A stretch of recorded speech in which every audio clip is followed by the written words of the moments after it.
There are moments in the long history of the Church when certain subjects seem to drift quietly to the margins, not through denial nor through proclamation, but through a kind of gentle sidestepping. One of these subjects, spoken of more often in commentary than in official record, concerns the ancient notion of beings who stood somewhere between the ordinary and the extraordinary. They appear in older texts with a kind of steady persistence, rarely explained, rarely emphasized, yet never completely absent. Over time, scholars approach them with a measured caution, as though instinctively aware that some themes invite more speculation than clarity. Within the Vatican's vast landscape of manuscripts and commentary, the presence of such references has created a peculiar atmosphere, not one of secrecy in the dramatic sense, but of quiet management. A topic acknowledged, but seldom encouraged. A topic studied, but rarely displayed. The kind of subject that finds its way into footnotes rather than headlines and into private correspondence rather than public address. For generations, archivists and theologians have navigated this territory with a deliberate gentleness, not to hide anything, but to guard discussions that tend to slip quickly from scholarship into imagination. The result is a long tradition of thoughtful moderation, where certain ancient ideas, among them the old accounts of unusually large or powerful beings, are handled with restraint, not suppressed, not erased, simply guided. Tonight we step into that quiet space, the narrow corridor where historical memory, textual inheritance, and institutional temperament meet. We will not chase certainty, nor attempt to expose what was never concealed. Instead, we will observe how an idea travels through time, how it is copied, catalogued, reconsidered, and occasionally placed back on the shelf with a gentle awareness that some subjects require more care than clarity. As you settle in, allow the story to unfold at its own pace. Nothing hurried, nothing forced, only a gradual exploration of how one of the oldest and most enigmatic themes in biblical literature came to rest within the quiet order of the Vatican's scholarly world. There is a certain quietness that surrounds the earliest references to extraordinary beings in religious literature. They do not arrive with the force of a central doctrine, nor do they occupy the elaborate narrative spaces reserved for foundational events. Instead, they appear almost incidentally, passing through the text like faint shadows at the edge of a lamplight, present, acknowledged, but never invited to the center. For early readers, these brief moments seem to create a kind of gentle dissonance, a reminder that the ancient world carried memories and expressions that were not always meant to be unpacked fully. Yet they remain there, carefully copied by generations of scribes, never erased, never rewritten into clarity. To follow these references across centuries is to observe not the evolution of a myth, but the endurance of a small textual curiosity. The earliest commentators treated them with a form of respectful restraint, neither dismissing them nor granting them more attention than the text itself provided. This approach was not a denial of their presence, but an acknowledgement that their meaning did not readily extend beyond the lines in which they were found. It was as though the brevity of the passages naturally invited a kind of intellectual quiet, encouraging readers to notice them without attempting to anchor them firmly within theological systems that preferred structure and definition. Manuscripts traveled from one community to another. These references traveled with them, carried forward by the simple fact that they were part of the inherited record. Their presence was steady, but their weight remained light. The scribes who copied them tended to do so without embellishment, allowing the original conciseness to persist. In the margins of some manuscripts, one finds small notes, rarely interpretations, more often linguistic clarifications or observations about unusual phrasing. These annotations suggest not fascination or alarm, but a kind of scholarly courtesy, an effort to preserve the integrity of the text without presuming to explain what earlier authors had left understated. Over time, this restraint evolved into a tradition. Successive generations of scholars recognized the pattern, a set of references significant enough to replicate faithfully, yet not substantial enough to warrant extended commentary. This created an unusual dynamic, where the persistence of the theme drew attention simply because it refused to disappear, yet its minimal elaboration discouraged speculative exploration. In this way, the topic settled into a narrow space between presence and absence, visible but quiet, acknowledged but rarely traced beyond its immediate context. When read across long stretches of history, these small passages reveal more about the behavior of their readers than about the beings they describe. They offer a window into the temperament of early intellectual communities, which tended to be cautious with material that lay outside well-defined doctrinal borders. This caution was not rooted in fear, but in an academic sensibility shaped by the principle that clarity must be earned, not assumed. Where the text gave little, the scholar gave little in return. This measured approach can be seen even in the organization of early collections. Manuscript compilers placed these passages in their proper scriptural order without isolating them for special treatment. The lack of separation is itself instructive. It suggests an intent to preserve the original context without elevating the theme into something larger than it was. The same pattern appears in early homiletic writings, where preachers moved comfortably through the main narrative arcs while gliding past the more enigmatic elements with a subtle shift of tone, acknowledging their existence without inviting deeper exploration. As centuries passed, the theme remained consistently understated. The language used to describe these beings did not expand in commentary literature, nor did it become a focal point in theological debate. This stability, carried across vast periods of time, created a unique interpretive situation. The references did not grow, but neither did they diminish. They occupied a kind of intellectual plateau, where the weight of tradition encouraged continuity but discouraged elaboration. In this environment, the longevity of the passages became one of their defining features. The quiet endurance of the theme also reflects broader patterns in the handling of ancient texts. Religious communities often preserved material not because it was fully understood, but because it was part of the inherited record and therefore carried an implicit legitimacy. Copyists and readers alike operated with an awareness that their role was custodial, to transmit faithfully rather than interpret expansively. This mindset shaped the fate of many passages, not only those involving unusual beings, and contributed to the subtle, steady survival of details that might otherwise have faded into obscurity. Within this long chain of preservation, one can sense a certain humility. The early interpreters understood that not every line was meant to be transparent. Some passages reflected cultural memories or symbolic expressions that had shifted even in their own time. The scholars who approached these lines did so with a sense of proportion, maintaining a distinction between what could be clarified through linguistic, historical, or comparative study, and what resisted such efforts. In this respect, the unusual references reveal the broader principle that ancient texts often contain more nuance than certainty, more gesture than elaboration. The result is a theme that feels both fragile and resilient, fragile in its scarcity of detail, resilient in its refusal to vanish.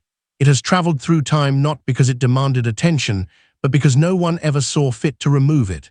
This combination creates a kind of interpretive echo, subtle, persistent, always slightly out of reach. For modern readers encountering these passages, the effect is often curiosity. For earlier readers, the effect was quieter, shaped by a worldview that accepted the presence of the unexplained without insisting that it be rendered explicit. In this way, the chapter begins not with an attempt to explain the beings themselves, but with an effort to understand how the smallest elements of a text can generate long-lasting ripples across centuries of scholarship.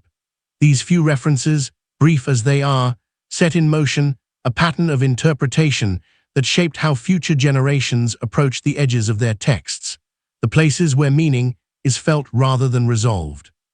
The quiet presence of this theme stands as a reminder that some parts of the historical record speak more softly than others, and that their endurance depends not on clarity but on continuity. As we move deeper into the long history of interpretation, it becomes clear that the persistence of these brief references does not arise from their narrative prominence, but from the way they quietly inhabit the structure of the texts themselves. They exist as small fixtures within a much larger literary architecture, and their survival is tied to the durability of that larger structure.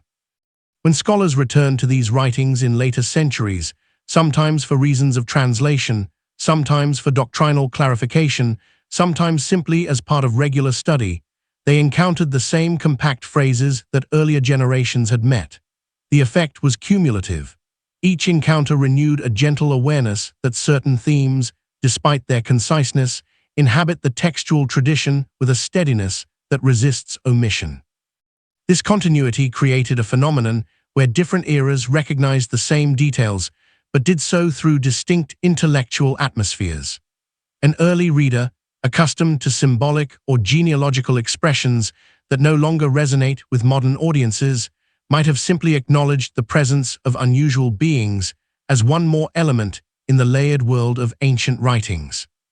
A medieval scribe, trained within a disciplined monastic environment, would have copied the lines with the same precision applied to every passage, allowing the text to speak without embellishment. A later scholar, working within the emerging framework of systematic theology, might have passed over the same verses with a brief note, recognizing their existence without integrating them into broader conceptual structures. These layers of response are not dramatic, but they reveal a subtle historical pattern. The less a passage explains, the more modestly it is treated. That modesty becomes its own kind of preservation. It shields the text from overinterpretation, from doctrinal pressures, and from the distortion that sometimes arises when later communities attempt to retrofit ancient expressions into new conceptual categories. Instead, the passages survive in a state very close to their original condition, short, suggestive, and surrounded by silence. Within institutional settings, this silence served practical purposes as well. Scholars responsible for maintaining textual continuity understood the importance of preserving even those lines whose meaning felt elusive. Their careful attention ensured that no part of the inherited record was compromised by hesitation or personal uncertainty. Yet that same uncertainty meant that such passages were rarely elevated into central interpretive discussions. They remained part of the background texture of Scripture, noticed but not emphasized, respected but not expanded. This dynamic influenced the way catalogs and inventories were constructed in early repositories. When scriptural passages were indexed or summarized for study, the unusual references often appeared as simple, unembellished notations. The catalogers were guided by principles of accuracy rather than speculation. If a line or phrase existed in the text, it was recorded. If it offered little for interpretive expansion, it was left unadorned. These cataloging habits reinforced the notion that not all material required detailed analysis. Some passages could remain quietly in place, fulfilling their role as part of the textual whole without demanding further attention. Such practices also reveal something about the psychology of scholars who devoted their lives to the care of manuscripts. Their work required patience and a willingness to accept that certain elements of the text would remain opaque. This acceptance fostered a kind of intellectual serenity, a mindset that allowed scholars to coexist with ambiguity without feeling compelled to resolve it. With time, this approach became characteristic of the broader interpretive tradition, a gentle tolerance for mystery where the ancient records spoke sparingly. This tolerance shaped the way commentaries were written. When theologians or early exegetes composed lengthy reflections on scriptural passages, they typically reserved their more elaborate discussions for themes that were doctrinally central or narratively rich. For the sparse references to extraordinary beings, they employed a different tone, measured, brief, and sometimes no more than a sentence, acknowledging the presence of the line in question. These moments of brevity within otherwise extensive works highlight the distinction between what required elaboration and what did not. They also demonstrate that scholarly restraint was not a sign of indifference, but a recognition that certain passages offered no reliable foundation for broader theological exploration. The lack of elaboration also points to a deeper phenomenon. Over time, the interpretive silence surrounding these passages became self-reinforcing. Scholars relying on earlier commentaries encountered only minimal reflections, and their own commentaries followed suit. This repeating pattern created an interpretive lineage defined not by expansion, but by continuity of restraint. In this way, the theme remained present, while avoiding the interpretive embellishments that often accompany more vivid or symbolic scriptural material. Through this long tradition, the references took on a quiet stability. They did not become subjects of controversy, nor did they inspire the kind of speculative traditions that emerged around other enigmatic passages. Their minimalism protected them. Because they offered so little, they invited proportionally little interpretive divergence. This stability is rare in the history of religious literature, where many themes evolved dramatically over time through layers of reinterpretation. Here, however, the brevity of the source text became a safeguard, preserving the passages in a form that remained close to their earliest expression. Modern readers sometimes approach these references with more curiosity than their predecessors did, partly because contemporary audiences are inclined to search for thematic coherence and narrative depth in every line. Yet the ancient texts were not constructed with that expectation. They were shaped by contexts where certain ideas could coexist within the textual world without requiring full explanation. The scholarly tradition inherited that sensibility, treating these passages as integral but not interpretively central. In doing so, it preserved a record of how earlier communities navigated the boundaries of what could be known, what could be expressed, and what could be left quietly in place. What emerges from this long continuity is a theme defined not by dramatic content, but by its interpretive environment. The unusual beings mentioned in the text occupy a space shaped by silence, by minimal commentary, and by the steady transmission of lines that invite curiosity but resist elaboration. Their endurance reflects not a hidden agenda, but a tradition of careful handling, an approach that values fidelity to the text above the impulse to clarify what remains inherently unclear. In the end, the quiet presence of this unusual theme speaks to a broader truth about the history of religious literature, that mysteries often persist not because they are concealed, but because they are recorded with such simplicity that they remain open to contemplation rather than explanation. The passages remain where they have always been, brief, enigmatic, and surrounded by the long, patient witness of generations who copied, read, and preserved them without feeling the need to draw them into the center of doctrinal discourse. Their presence endures through gentleness, not emphasis, and through continuity rather than certainty. When one turns from the texts themselves to the earliest generations of interpreters, a subtle shift becomes visible. The passages remain exactly as they were, brief, suggestive, unwilling to explain themselves, but the atmosphere around them begins to develop a new texture. Early commentators, faced with lines that hinted at beings whose nature was not fully defined, learned quickly that the safest approach was one that preserved the dignity of the text without extending it beyond its natural limits. Their work reflects an instinctive sensitivity to proportion. Where the language was sparse, the interpretation was measured. Where the ancient phrasing was ambiguous, the commentary avoided firmness. What emerges is not a doctrine, nor even a theory, but a style of reading shaped as much by hesitation as by insight. Part of this restraint arose from the simple fact that early scholars were acutely aware of their distance from the world described in the texts. They recognized that cultural expressions, idioms, and narrative conventions had shifted across generations. Terms that carried obvious meaning in an earlier age often arrived to later readers stripped of their original associations. Acknowledging this distance, early theologians rarely claimed to know more than the text allowed. Instead, they adopted a quiet humility, allowing ambiguity to remain part of the interpretive landscape. In their hands, mystery was neither denied nor inflated, it was simply respected. Linguistic uncertainty also played a significant role. Many of the earliest interpretive communities worked with texts that had passed through multiple layers of translation and oral memory. A single word could carry echoes of older tongues whose nuances had faded. Early commentators were keenly aware of this fragility. When they encountered a phrase that appeared unfamiliar or structurally unusual, they often addressed it with linguistic observations rather than theological assertions. Their notes reveal a concern for the integrity of the text rather than for constructing explanations that would bind future generations. This attention to language fostered a cautious environment, one in which even small uncertainties became reasons for interpretive modesty. This modesty was reinforced by an enduring preference for thematic clarity.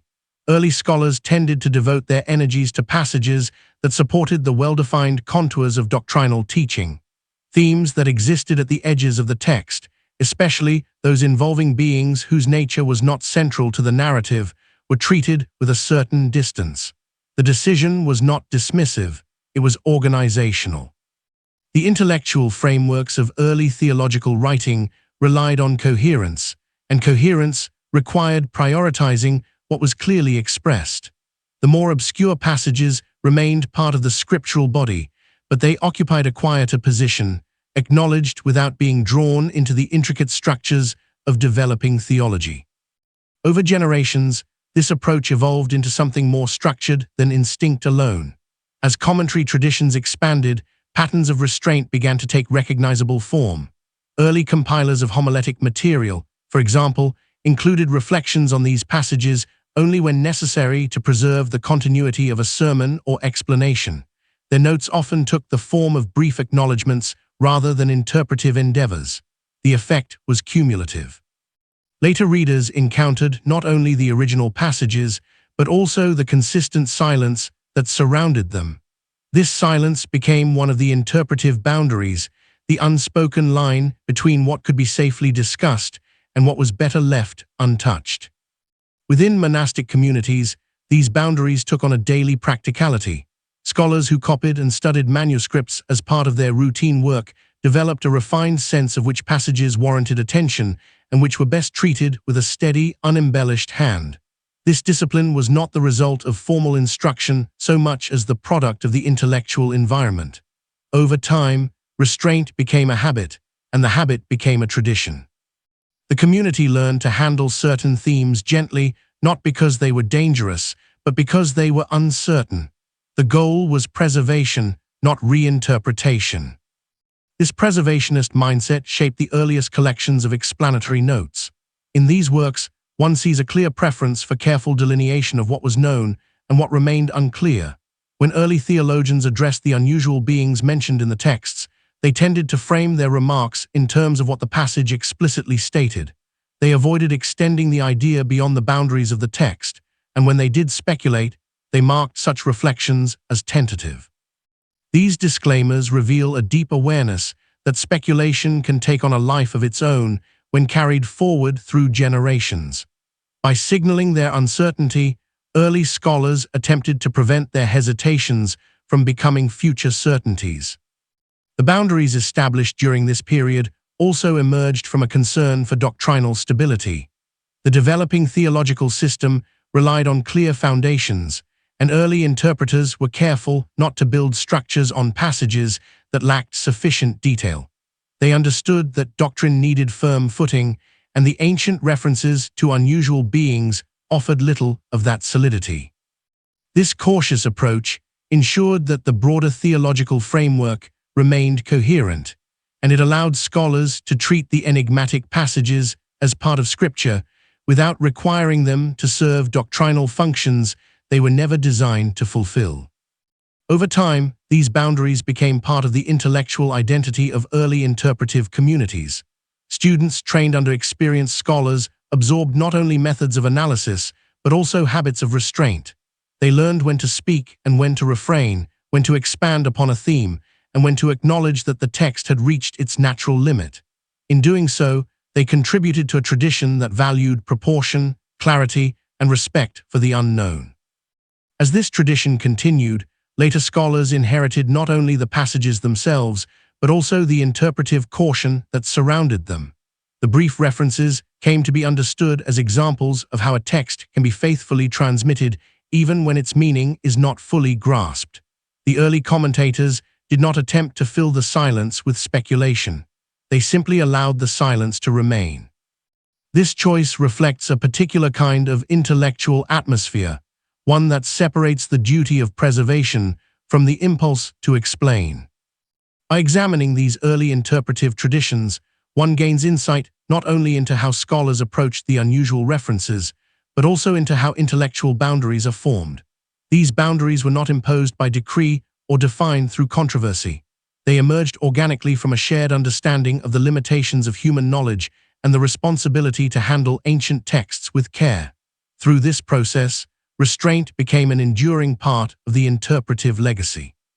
As interpretive traditions matured, the early boundaries surrounding these passages became woven into the fabric of theological study so quietly that later scholars often inherited them without fully noticing their origins. What they did perceive, however, was a long-standing equilibrium, an understanding that certain topics were to be acknowledged in measured terms. The unusual beings mentioned in the ancient texts belonged to this category. Their presence was real, yet their purpose remained undefined, and this combination shaped how generations of interpreters approached them. Rather than challenging these boundaries, later scholars tended to move within them, trusting that the silence of earlier commentators signaled dimensions of meaning that were better preserved than expanded. In their written work, one often finds a particular tone when these passages arise, a tone that is neither dismissive nor exploratory, but gently observant. Scholars would restate the verse, perhaps provide a linguistic clarification, and then proceed without lingering. The brevity of their treatment reflected not a lack of interest, but an adherence to inherited discipline. They were continuing a tradition that prioritized fidelity to the text over attempts to recover meanings that may have been apparent to readers in a distant age, but remained elusive to them. This quiet continuity created interpretive pathways where caution was not a limitation, but a method. Institutional study communities further reinforced these habits. In environments where manuscripts were copied, preserved, and taught within carefully structured curricula, restraint gradually became a professional expectation. Younger scholars learned from older ones not only how to analyze a line of scripture, but how to sense when analysis should stop. Through this shared practice, restraint became something of a guardian, protecting the text from being drawn into conceptual frameworks for which it was never intended. The unusual references were therefore sheltered not by secrecy, but by respect for their complexity and acknowledgement of the interpretive risks they posed. This respect extended to the language itself. Scholars recognized that the text had passed through many hands and languages before reaching their own desks. With each transition, shades of meaning could shift, widen, or narrow. Faced with this reality, early interpreters learned to distinguish between what the text certainly conveyed and what might belong to an older cultural imagination they could no longer access. When encountering the unusual beings, this distinction was especially important. Their inclusion in the text was undeniable, but the precise cultural context that once surrounded them was no longer intact. Out of this uncertainty grew an interpretive ethic that sought to reflect the text faithfully without assuming that every ancient term carried a modern equivalent. Because of this, early commentaries often emphasize what is known and acknowledge what is not without attempting to bridge the gap. This approach shaped a genre of theological writing that was comfortable with unresolvable tensions. It also helped establish interpretive boundaries that future scholars instinctively respected. These boundaries were not rigid rules, but quiet agreements, understandings formed through repeated encounters with passages that resisted assimilation into the more developed theological structures of later centuries. Gradually, the restraint shown around these references became as much a part of their interpretive story as the passages themselves. In time, these boundaries began to serve a secondary function. They became markers of intellectual humility within the tradition. Scholars who exercised caution signaled their awareness that the text contained layers of meaning that might lie beyond their reach. This humility was part of the deep rhythm of early interpretive life, where it was considered better to leave a passage open-ended than to risk misrepresenting its intent. Such restraint ensured that the inherited tradition maintained integrity even when knowledge was incomplete. As centuries passed, the interpretive habit concerning these beings came to reflect something broader about how ancient texts endure. They persist not only through preservation, but through the willingness of readers to let them remain partially mysterious. Early scholars understood that not all questions require immediate or definitive answers. Some questions serve a different purpose, reminding readers of the distance between their world and the world that produced the text. The unusual references exemplified this principle. They acted as small windows into ancient imagination without offering a full view. Interpretation, then, became an exercise in acknowledging the window without assuming knowledge of the entire landscape beyond it. This awareness influenced how theological education evolved. Students trained under these traditions were encouraged to develop sensitivity to the boundaries of interpretation. They learned to approach ambiguous passages with the same patience shown by their predecessors. This created a lineage of scholarly behavior in which boundaries were passed from mentor to student as quietly as the texts themselves. The unusual references thus became part of an unspoken curriculum, a demonstration that understanding the limits of interpretation is as important as interpretation itself. Even in periods of vigorous intellectual activity, when other aspects of theological thought expanded rapidly, these passages remained largely untouched.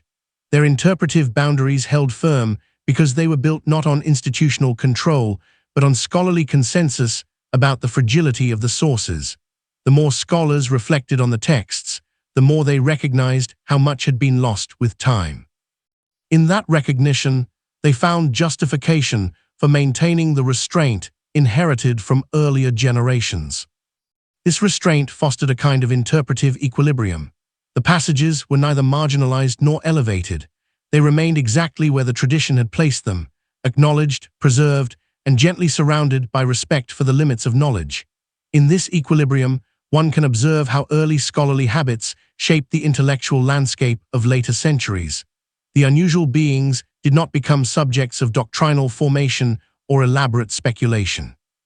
Instead, they became markers of the interpretive boundaries that distinguish careful scholarship from imaginative reconstruction.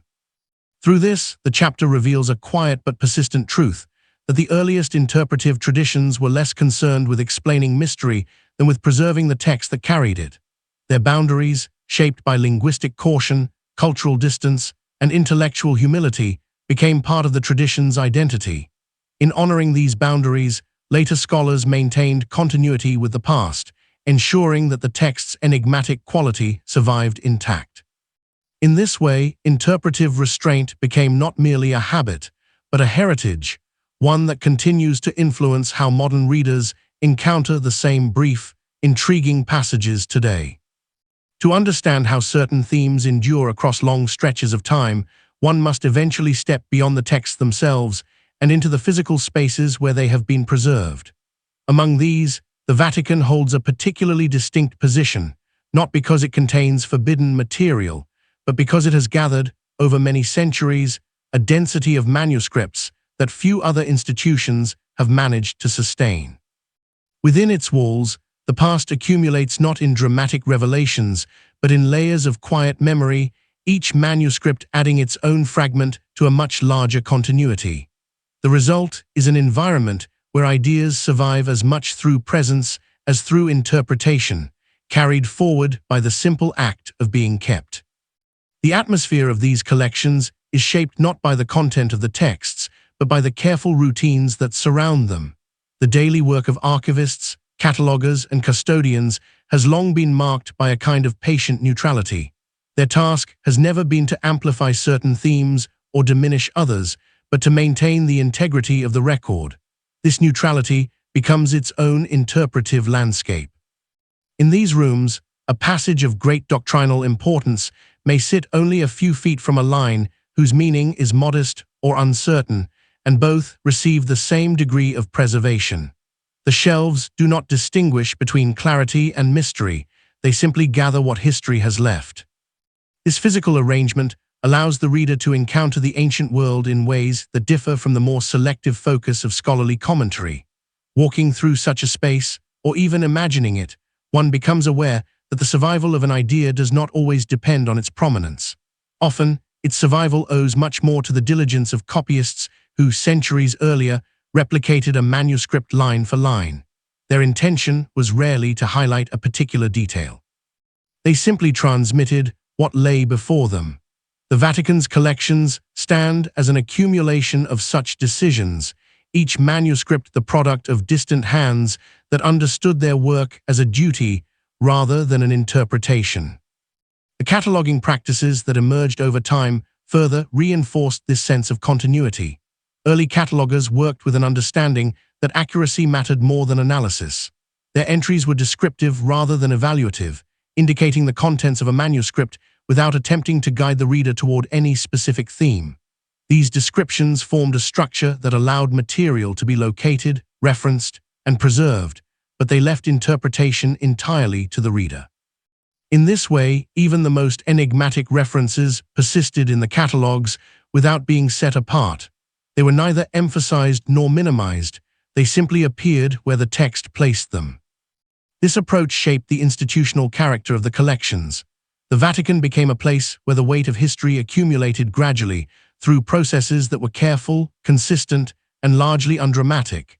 The emphasis was on safeguarding the material rather than shaping the narrative it represented. As a result, a reader who encounters a catalogued manuscript today often engages first with the organizational principles that have preserved it. These principles reflect centuries of steady labor, copyists at their desks, archivists at their tables, catalogers knotting titles, and incipits with deliberate attention. None of these actions were motivated by the desire to highlight or obscure particular passages. The focus was always on preservation. Within this environment, unusual themes survive not because they are sought out, but because they are part of manuscripts that have been deemed worthy of safeguarding. Their presence is incidental to the broader goal of maintaining a comprehensive textual heritage. The Vatican's collections, therefore, become a kind of landscape where memory accumulates without discrimination. Themes that once occupied a minor place in scholarship may reappear centuries later simply because they have remained accessible. The institution does not bring them forward. It merely ensures that they do not fade from the historical record. This neutrality is itself a form of quiet continuity. While individual scholars may turn their attention to other subjects, the manuscripts remain. They wait in the same rooms, ordered by catalogues that have been revised, expanded, and reorganized with the passing generations. The slow, methodical work of maintaining these systems often goes unnoticed, yet it is this work that allows distant themes to persist. The archivist who restores a damaged binding or updates a catalogue entry may not think of themselves as shaping the future of interpretation, but their actions ensure that the material remains available for those who will approach it with different questions in different times. The neutrality of archival spaces creates an environment where diverse ideas coexist without judgment. Manuscripts that represent highly developed theological arguments sit alongside those containing fragmentary notes, genealogies, or short references to beings whose nature remains unclear. The shelves do not prioritize one over the other. In this juxtaposition, one can see how knowledge often survives not through emphasis, but through proximity. The Vatican's collections serve as a reminder that the survival of a theme is sometimes a byproduct of the survival of the manuscripts that contain it. The physical setting of the archives also influences how readers encounter the material. These are not spaces designed to provoke curiosity, but spaces designed to encourage concentration. The light is controlled, the temperature stable, the noise minimal. Scholars who work in such environments tend to adopt a reflective pace, one that aligns naturally with the slow traditions of copying and cataloging that produced the collections in the first place. This pace influences interpretation. It encourages patience, attention to detail, and respect for the material's fragility. Within such an atmosphere, even the simplest reference gains a quiet presence, its survival a testament to the centuries of steady work that allowed it to remain intact. This chapter does not seek to unveil secrets or imply hidden knowledge. Instead, it observes how the mere existence of a comprehensive archive creates opportunities for themes to endure. The Vatican's collections are a testament to the idea that manuscripts survive because they are preserved, and that ideas survive because manuscripts do. This uncomplicated truth provides a subtle contrast to the more interpretive discussions of earlier and later chapters. Here, the focus lies on the material continuity that forms the foundation for all future scholarship. In this setting, the unusual references that appeared briefly in ancient texts find a place not through emphasis, but through the broad and neutral embrace of the institution that preserved them. They continue to exist because the manuscripts that contain them continue to exist, and within the quiet order of these archival rooms, their presence remains steady, unremarked, undisturbed, yet undeniably part of the long memory that the Vatican has carried across the centuries. The deeper one moves into the history of the Vatican's manuscript environment, the more apparent it becomes that preservation is not merely a physical task, but a cultural temperament. The institution's relationship with its manuscripts has always rested on an understanding that the written word, once entrusted to an archive, becomes part of a long continuum that stretches beyond individual eras of intellectual interest. The archivists who served in earlier centuries understood that they were participating in a process that did not belong to them alone. Their work was a continuation of work begun long before their arrival, and it was carried out with the quiet awareness that future generations would depend upon their fidelity. This sense of continuity shaped not only how manuscripts were stored, but how they were regarded. The Vatican's collections grew gradually, often through donations, transfers, or the consolidation of earlier libraries. Each manuscript that entered the archive carried with it a lineage of readings, reflections, and interpretations, yet once incorporated, it joined a larger system that treated all materials with the same measured respect. The unusual passages contained in some texts did not disrupt this equilibrium. They were shelved alongside works of unquestioned theological clarity, their presence neither highlighted nor diminished. In this way, the archive became a place where the significance of a text was determined not by its content, but by its inclusion. Over time, the organizational priorities of the institution solidified into recognizable patterns. Catalogs expanded, indexes were refined, and classification systems evolved to accommodate the growing complexity of the collections. Yet through all these adjustments, one principle remained constant.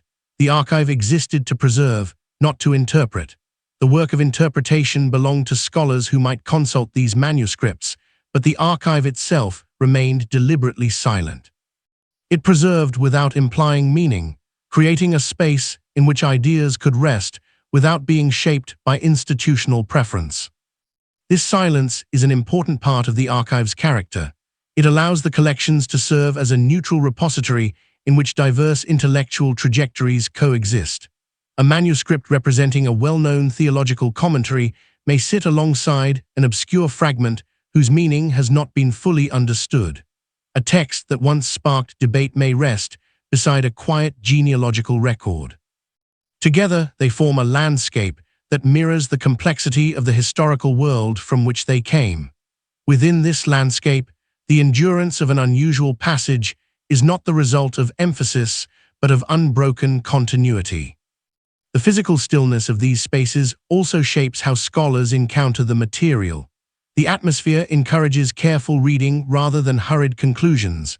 Manuscripts are brought to the desk with deliberate motions, sometimes accompanied by gloves or supports to protect fragile bindings.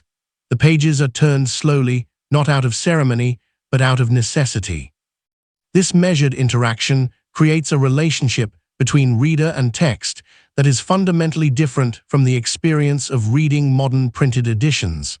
It highlights the reality that each manuscript is an artifact of human effort, copied, corrected, and preserved through centuries of attention.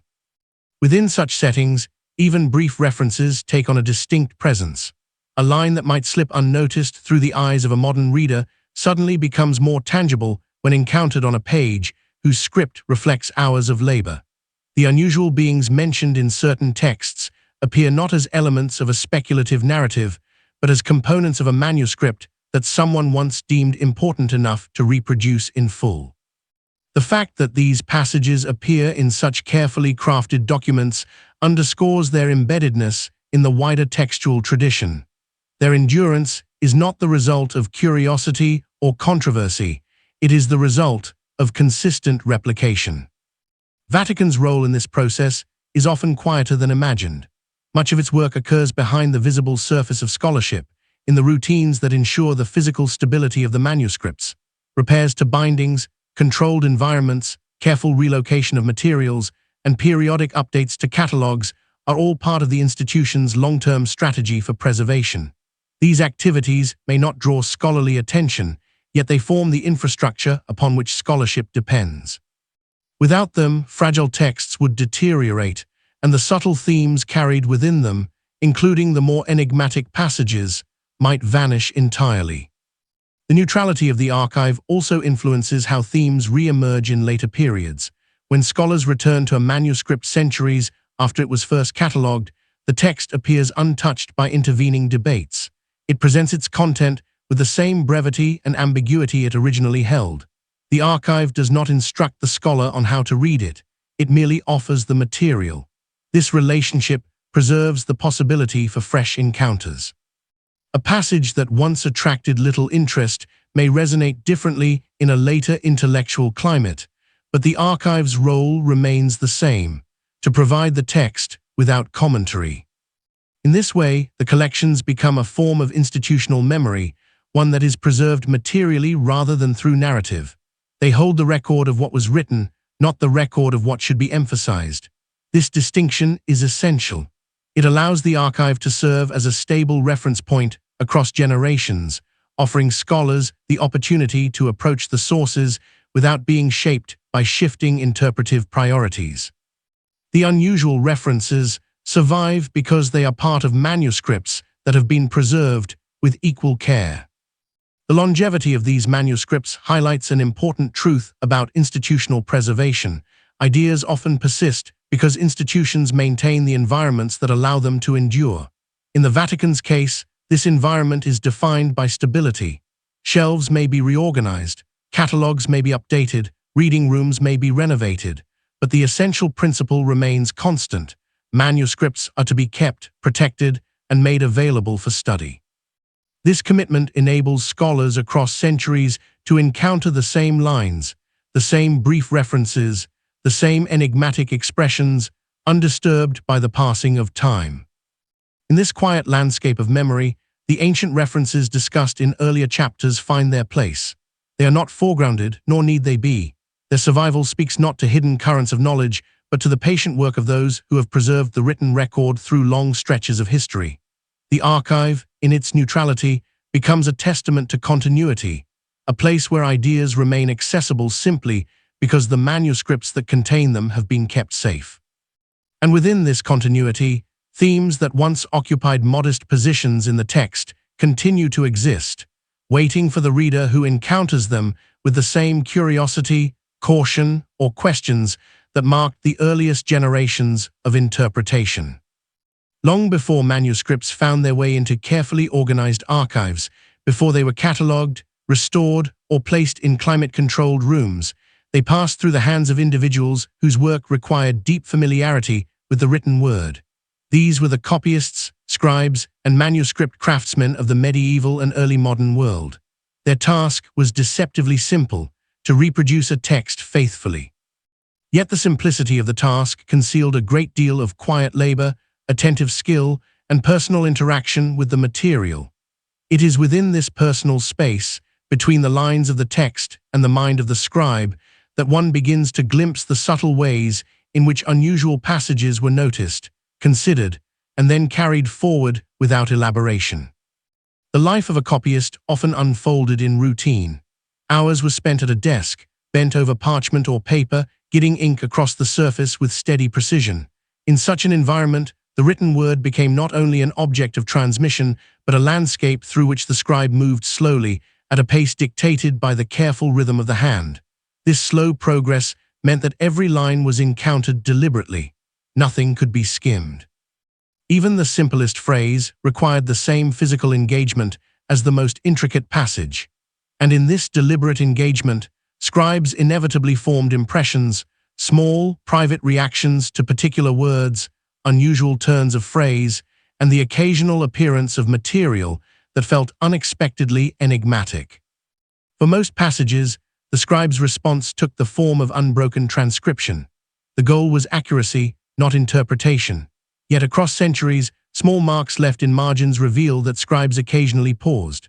The earliest margins are not filled with explanations or commentaries, but with signs, tiny symbols, brief notes, or subtle strokes that signal the momentary hesitation of a human mind encountering something that stands slightly apart from its surroundings. These gestures are modest, almost invisible to the untrained eye, but they show that even the most disciplined copyists were not immune to noticing when a line carried an unusual resonance. In some manuscripts, a brief reference to extraordinary beings may be accompanied by nothing more than a dot or a mark resembling a small hook. Such marks were not intended to draw attention for future readers. They were reminders to the scribe, indications that this phrase required extra care, either because of the rarity of the term or the subtlety of its construction. The scribe may not have known the precise meaning of the reference, but the unfamiliarity of the expression prompted a moment of heightened awareness. This was not the awareness of speculation, but of attention, the recognition that even a single word could require careful handling to ensure it was copied accurately. Occasionally, scribes wrote brief clarifications, small notes that offer no interpretation but identify an alternate spelling, a parallel phrase, or a probable linguistic root.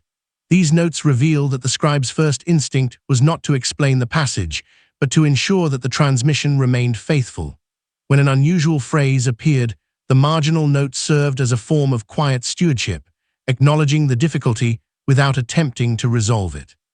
In these moments, the scribe became both a caretaker and a witness, aware that their task involved preserving the text's complexity for future generations. This human element stands in gentle contrast to the institutional neutrality described in earlier chapters. In the scriptorium, the decisions of scribes were shaped not only by institutional directives, but by their own sense of precision and personal sensibility. Though they rarely allowed themselves to interpret, they nonetheless reacted. A pause, a slight hesitation, or the decision to consult another manuscript shows a relationship with the text that was both disciplined and attentive. These instances of hesitation were not dramatic, yet they reveal a subtle emotional intelligence, an understanding that some passages, by virtue of their unfamiliarity, required particular respect. The psychology of annotation thus becomes an important part of the story. Annotations were not merely functional marks, they reflected the scribe's unspoken dialogue with the text. When copying narrative passages that flowed smoothly, the scribe's pace remained steady. But when an unusual reference appeared, especially one of uncertain origin or meaning, the pace changed. The movement of the hand may have slowed, the scribe may have leaned closer to examine the script, or they may have briefly consulted a reference text. These adjustments leave no direct record, but their echoes can be found in the spacing of the letters, the slight change in handwriting, or the presence of a marginal mark. The cumulative effect of these small gestures is significant. Over centuries, countless scribes engaged with the same passages. Each one may have paused in their own way, leaving traces so subtle that they appear only in the margins or in the careful spacing of the copied lines. These small decisions, repeated across generations, shaped the way the manuscript tradition developed, not through grand interventions, but through the accumulation of minor acts of care. The survival of the unusual passages owes much to these moments. Scribes did not skip them, gloss over them, or attempt to simplify them. They copied them exactly as they found them, ensuring that even enigmatic lines remained part of the textual record. The scribes' restraint was not imposed from above, it grew from the practicalities of their craft. To copy a text was to participate in a tradition that valued accuracy above interpretation. This value shaped their responses to ambiguity. When a phrase's meaning was clear, they reproduced it without question. When a phrase's meaning was obscure, they still reproduced it, only with added concentration. Their task required humility, for the scribe knew that the manuscript did not belong to them. It belonged to a long chain of transmission, and their role was to contribute to that chain, not to modify its direction. In this setting, the unusual references took on a quiet resilience. They survived not because they attracted attention, but because they drew a moment of care from each person who copied them. Through this care, the passages remained consistent across manuscripts, reinforcing their stability within the broader tradition. The scribes noticed more than they said, and it was through what they did not say, through the absence of interpretation, through the restraint of their notes, that the material preserved its original form. These small traces of human discretion offer a different lens from the structural focus of the previous chapter. Here, the emphasis is not on institutional preservation, but on the lived experience of those who physically transmitted the texts. Their hands shaped the manuscript tradition as surely as institutional policies did, though their influence was quieter, distributed across centuries of careful copying. Through them, the ancient references continued to move forward in time, unchanged yet subtly acknowledged, held in place by the combined attentiveness of countless individuals. As we follow the work of these scribes further into the later medieval and early modern periods, the subtlety of their influence becomes more apparent. Their contributions were rarely explicit, for the discipline guiding their craft encouraged them to efface themselves in service of the text. Yet the very nature of their task meant that they could not help but form private impressions as they worked, especially when they encountered phrases that stood slightly apart from the surrounding narrative. These impressions remained mostly unspoken, preserved not in elaborate commentary, but in the smallest traces of the scribe's hand. In manuscripts from the later Middle Ages, one occasionally encounters a shift in ink, a slight compression of spacing, or an adjustment in the curvature of letters, changes so minor they can easily escape notice. But when examined closely, they reveal the momentary hesitation of the person copying the line. These micro-variations, while not intentional signals, show that scribes engaged with the text on a human level. Their role required precision, yet their minds responded instinctively when something in the phrasing felt unfamiliar. It is in these nearly invisible marks that we sense the quiet recognition of the unusual. In some manuscripts, this recognition is expressed through marginal symbols whose meanings have largely faded from memory. A simple cross, a pointing hand, or a faint geometric mark might appear beside a line that includes a reference to beings difficult to classify. These signs may not reflect interpretation. They may simply have indicated to the scribe that this phrase required caution or that a second manuscript should be consulted for comparison. Yet their presence suggests that the scribe noticed something that interrupted the routine flow of copying, if only for a moment.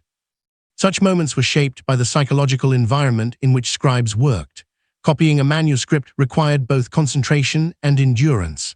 The repetitive motion of writing could create a meditative rhythm, allowing the scribe to move steadily through the text. But when the rhythm was broken, when a word or structure stood out, the scribe was reminded of their responsibility not only to reproduce the text, but to safeguard its integrity. A single slip could alter a meaning or introduce confusion. Thus, even the briefest references were treated with a seriousness that transcended their position in the narrative. What is striking is how consistently scribes chose restraint over elaboration. When writing marginal notes, they tended to limit themselves to clarifications that addressed the mechanics of the language rather than the implications of the content. They might identify a variant spelling, note a link to another manuscript, or indicate that a term was rare, but they seldom attempted to interpret the unusual beings described in the text. Their silence in these moments reflects not avoidance, but fidelity to their craft. The role of the scribe was to transmit, not to expand. In this way, even their hesitations preserved the ambiguity of the source material. Over time, the cumulative effect of these individual acts shaped the manuscript tradition in subtle ways. Because scribes consistently chose accuracy over speculation, the unusual references remained remarkably stable across copies. Their survival was not the result of scholarly interest. It was the product of countless moments in which scribes paused, noticed the strangeness of a phrase, and then copied it with particular care. This pattern reinforces the idea that preservation often depends more on the discipline of ordinary individuals than on deliberate efforts to emphasize or conceal. In some cases, Scribes did more than mark a passage. They compared it with parallel texts, drawing faint notations to indicate differences or similarities. These comparisons were part of the routine checks performed in scriptoria where multiple sources were available. When variants appeared, perhaps a word replaced, a phrase shortened, or a structure altered, the scribe's note served as a small record of the textual instability that accompanied transmission. Yet even here, the notes rarely moved beyond linguistic observation. The scribe was concerned with correctness, not interpretation. This careful approach reveals something important about the culture of manuscript production. The scribe was not merely a mechanical reproducer, but a participant in a long intellectual lineage. Their work required trust in the text and humility before its complexity. They understood that their judgment, however skilled, could never replace the authority of the material they were copying. This humility shaped their interactions with passages that seemed unusual or difficult to understand. Rather than attempting to clarify, they preserved the ambiguity, ensuring that future readers would encounter the same puzzle. In this continuity of humility, the scribes formed a bridge between the ancient world and the institutional archives described in the previous chapter. The manuscripts that ultimately found their way into the Vatican's collections bore the marks of countless individuals whose careful attention ensured that even the most enigmatic lines remained intact. Without their labor, many of these references might have faded, simplified, or been lost altogether. Instead, they persisted as more than textual artifacts. They persisted as traces of human engagement. When modern scholars examine these manuscripts, they often detect the faint presence of those earlier hands. A marginal mark, a corrected letter, a slight shift in the ink, each gesture carries the weight of a moment when the scribe noticed something worth acknowledging. These gestures do not tell us what the scribe believed. They do not offer theories or interpretations, but they remind us that the unusual references were never entirely absorbed into routine. They created small pauses in the flow of copying, moments in which the scribe's awareness deepened. Through these small, quiet encounters, the scribes contributed to a cumulative sensitivity around the unusual passages. They did not comment on them directly, yet they preserved the conditions for future reflection. Their restraint ensured that the ambiguity of the ancient references would remain part of the manuscript tradition rather than being replaced by medieval speculation. The silence they maintained was itself a form of stewardship.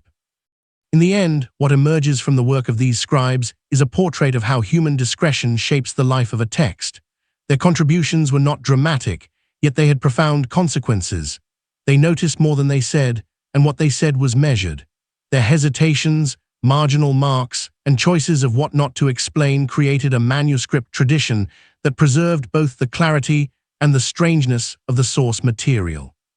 In their hands, the unusual references remained exactly as they were meant to be, brief, enigmatic, and quietly carried forward through time by individuals who understood that some parts of the text were to be transmitted, not clarified. Within the long tradition of academic study, certain passages in ancient texts have always attracted a particular kind of quiet caution. These are not the grand doctrinal statements that form the backbone of theological reflection, nor the extended narratives that invite historical reconstruction. They are shorter, more ambiguous lines, brief descriptions of beings whose nature is difficult to categorize, whose origins sit at the margins of what can be clearly explained. When scholars encountered such references, they tended to approach them with a measured reserve, recognizing that the text offered far less than curiosity might demand. Over time, this reserve became a recognizable characteristic of scholarly identity, shaping the ways in which extraordinary claims were read, discussed, and positioned within the broader landscape of academic thought. The reluctance to overinterpret these passages does not imply that scholars doubted their authenticity or dismissed their significance. Rather, they recognized the limitations imposed by the sources themselves. Ancient texts were shaped by contexts that later readers could not always recover, by linguistic nuances that no longer had clean equivalents, and by cultural assumptions that remained partially hidden. Faced with this uncertainty, scholars often chose a path of intellectual modesty. They would acknowledge the existence of the reference, situate it within the broader scriptural or literary surroundings, and then allow the ambiguity to remain. In this way, the restraint shown toward extraordinary claims became a rational response to the gaps left by history. This hesitancy also grew from a deeper scholarly instinct, the understanding that interpretation should be rooted in what the text provides, not in what the reader might wish it to reveal. Early academic communities were shaped by methods that valued clarity, coherence, and the ability to trace interpretive claims back to firm textual ground. When a passage lacked the necessary detail, scholars preferred to treat it as an element of the narrative rather than a foundation for speculation. Their aim was never to diminish the text, but to protect it from imaginative expansions that could distort its meaning. This protective posture was especially important for themes that, by their very nature, invited attention from those drawn more to mystery than to disciplined analysis. As centuries passed and interpretive methods grew more refined, this protective posture matured into a form of professional self-discipline. Scholars came to see restraint not merely as a methodological preference, but as an ethical stance. The text deserved careful handling, and that meant respecting the boundaries it set. For them, it was better to say less than to assert what could not be confirmed. The presence of extraordinary beings in a narrative might spark wonder, but scholarly duty required that wonder be tempered by critical awareness.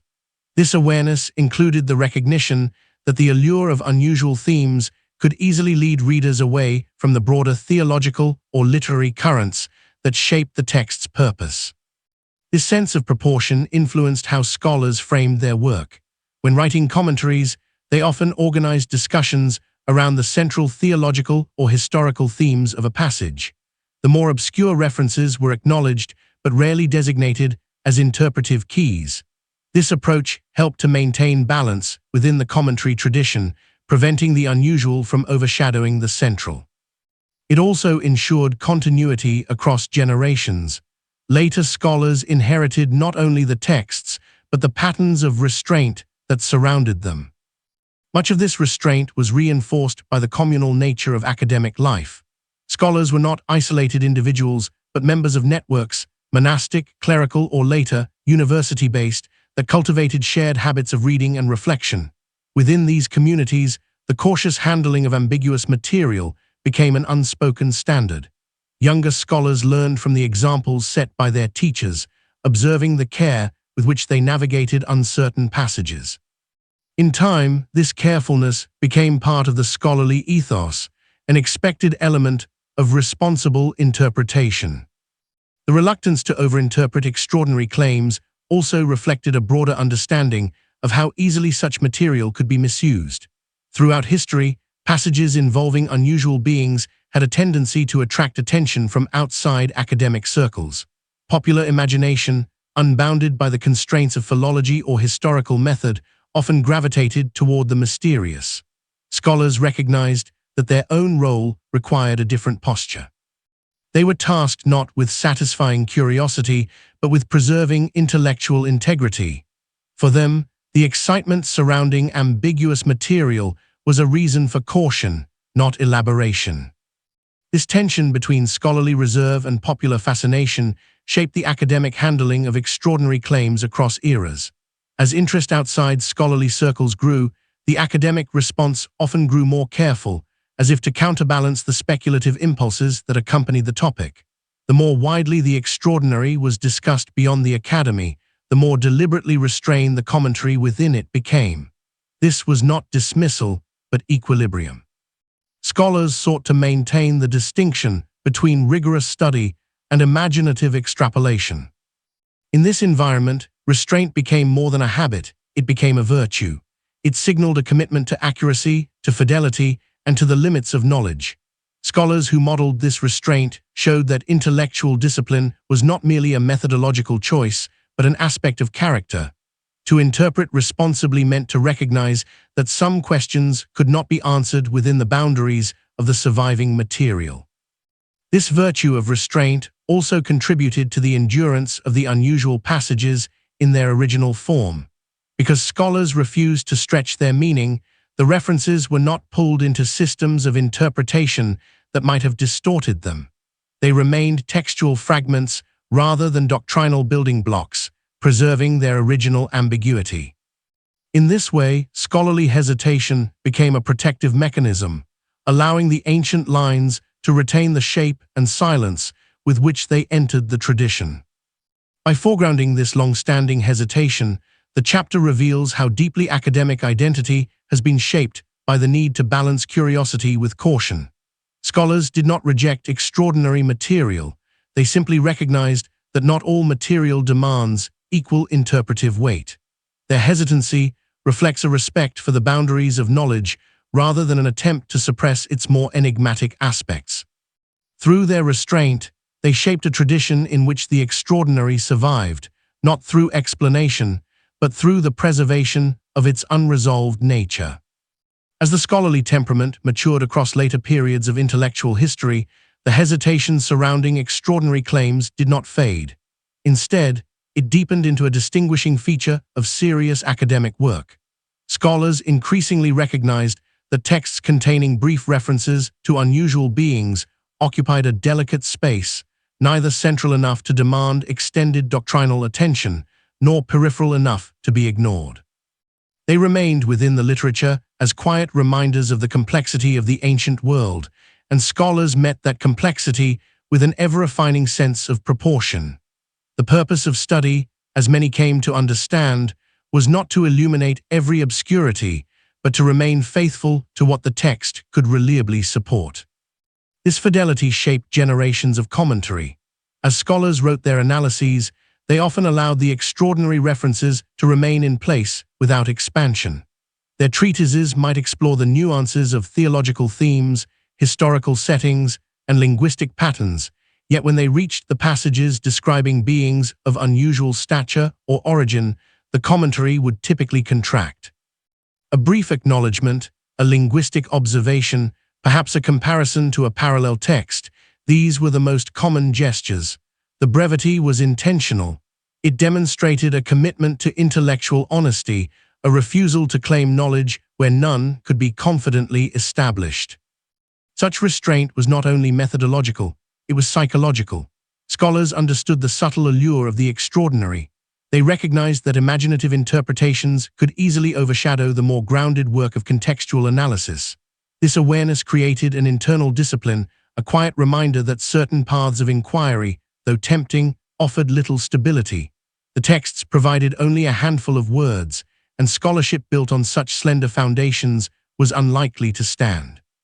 For these scholars, the wisest course was to maintain the boundaries set by the material itself. This habit of restraint was reinforced by the structure of scholarly communities. Academic life was shaped by dialogue, debate, and the shared expectation that claims should be supported by evidence. Within such environments, interpretive restraint became a marker of intellectual maturity. Those who ventured too far beyond the text risked weakening their credibility. Those who remained within the limits of what could be substantiated earned respect.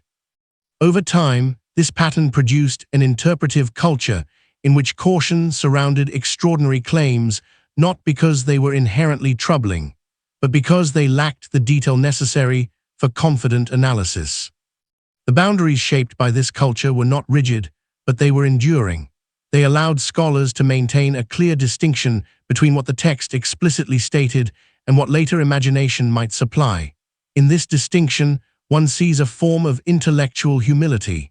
Scholars understood that the past was not always transparent, and that mystery was sometimes an intrinsic part of the material.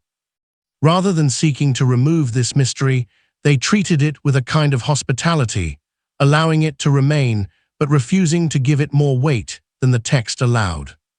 Such hospitality also served a practical function. By refraining from embellishment, scholars protected the integrity of the broader narrative. Extraordinary claims, if overemphasized, could disrupt the balance of interpretation, drawing attention away from themes central to the theological or historical context. Scholars guarded against this imbalance by anchoring their discussions in the more substantial elements of the text. In doing so, they ensured that the extraordinary passages remained part of the tradition without becoming disproportionate influences on interpretive frameworks.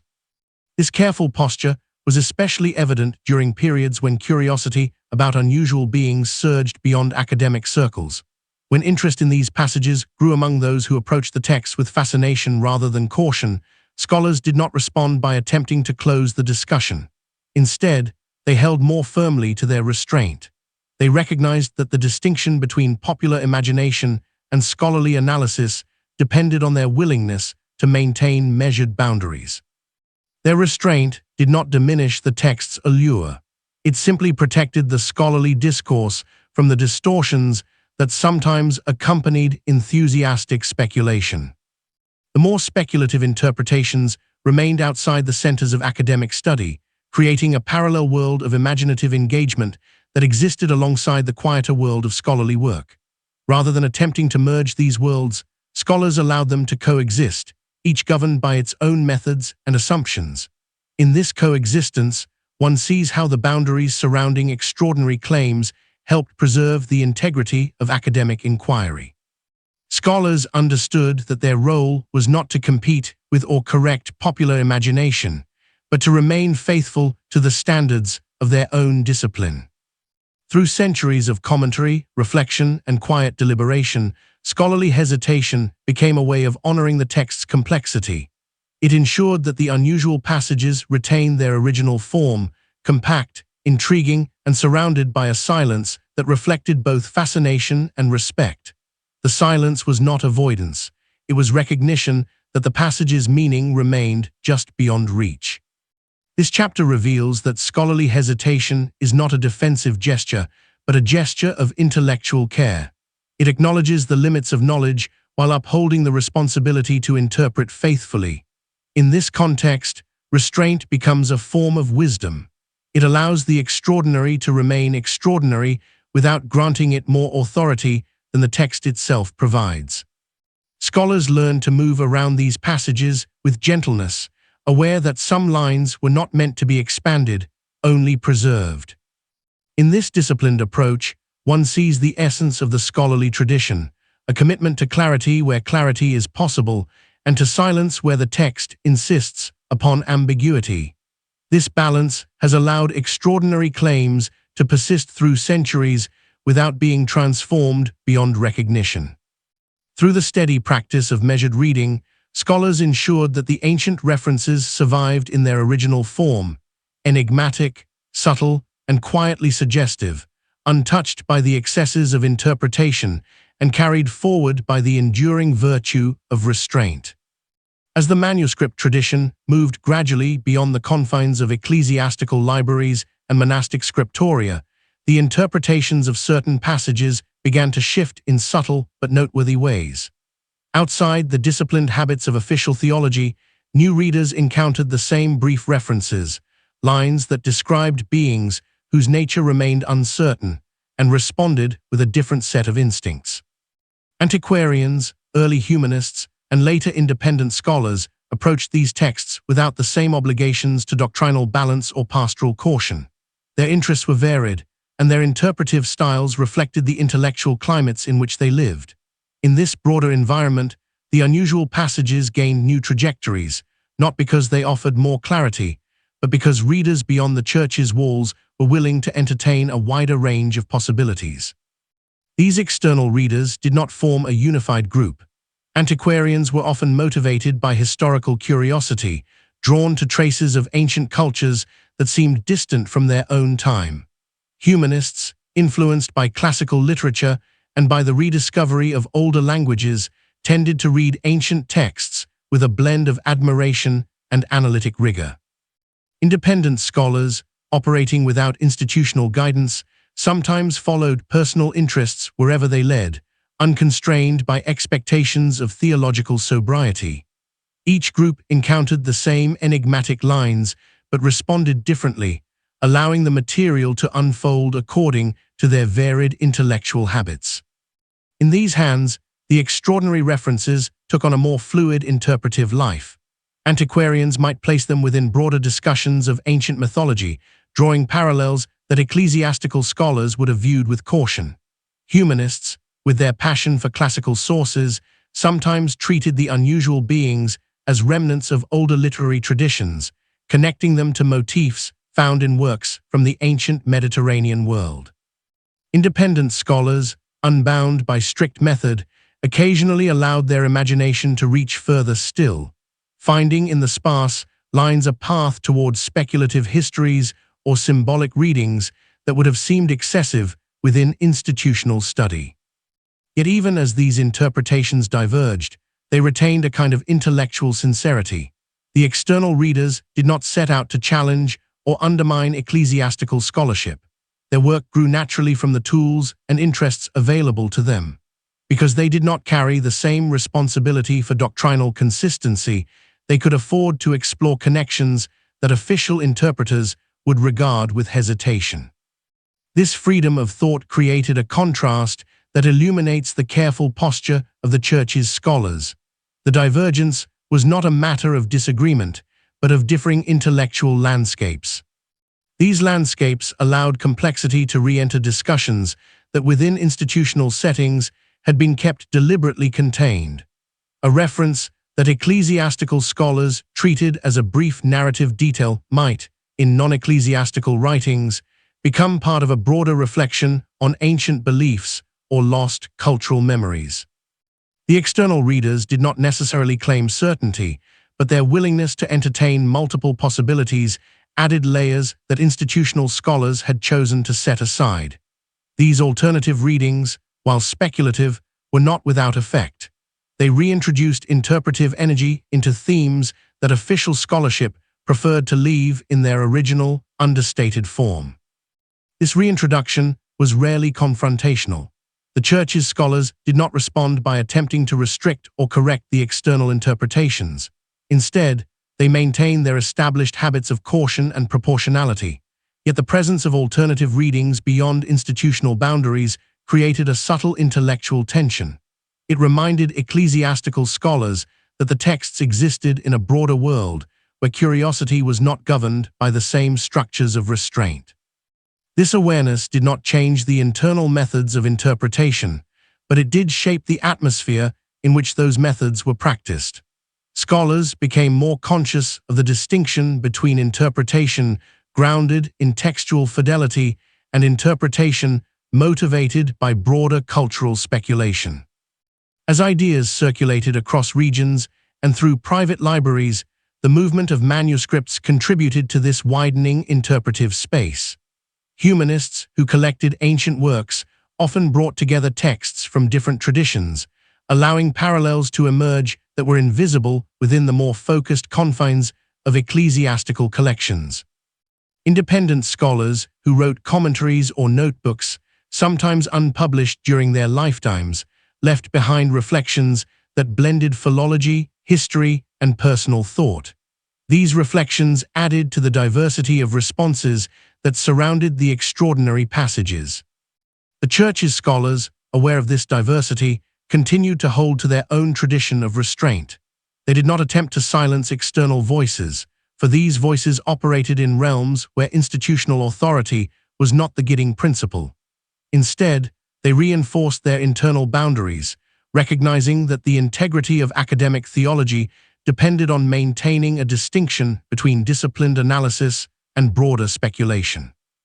This distinction allowed them to preserve the quiet character of their interpretive heritage, even as alternative readings flourished beyond their walls.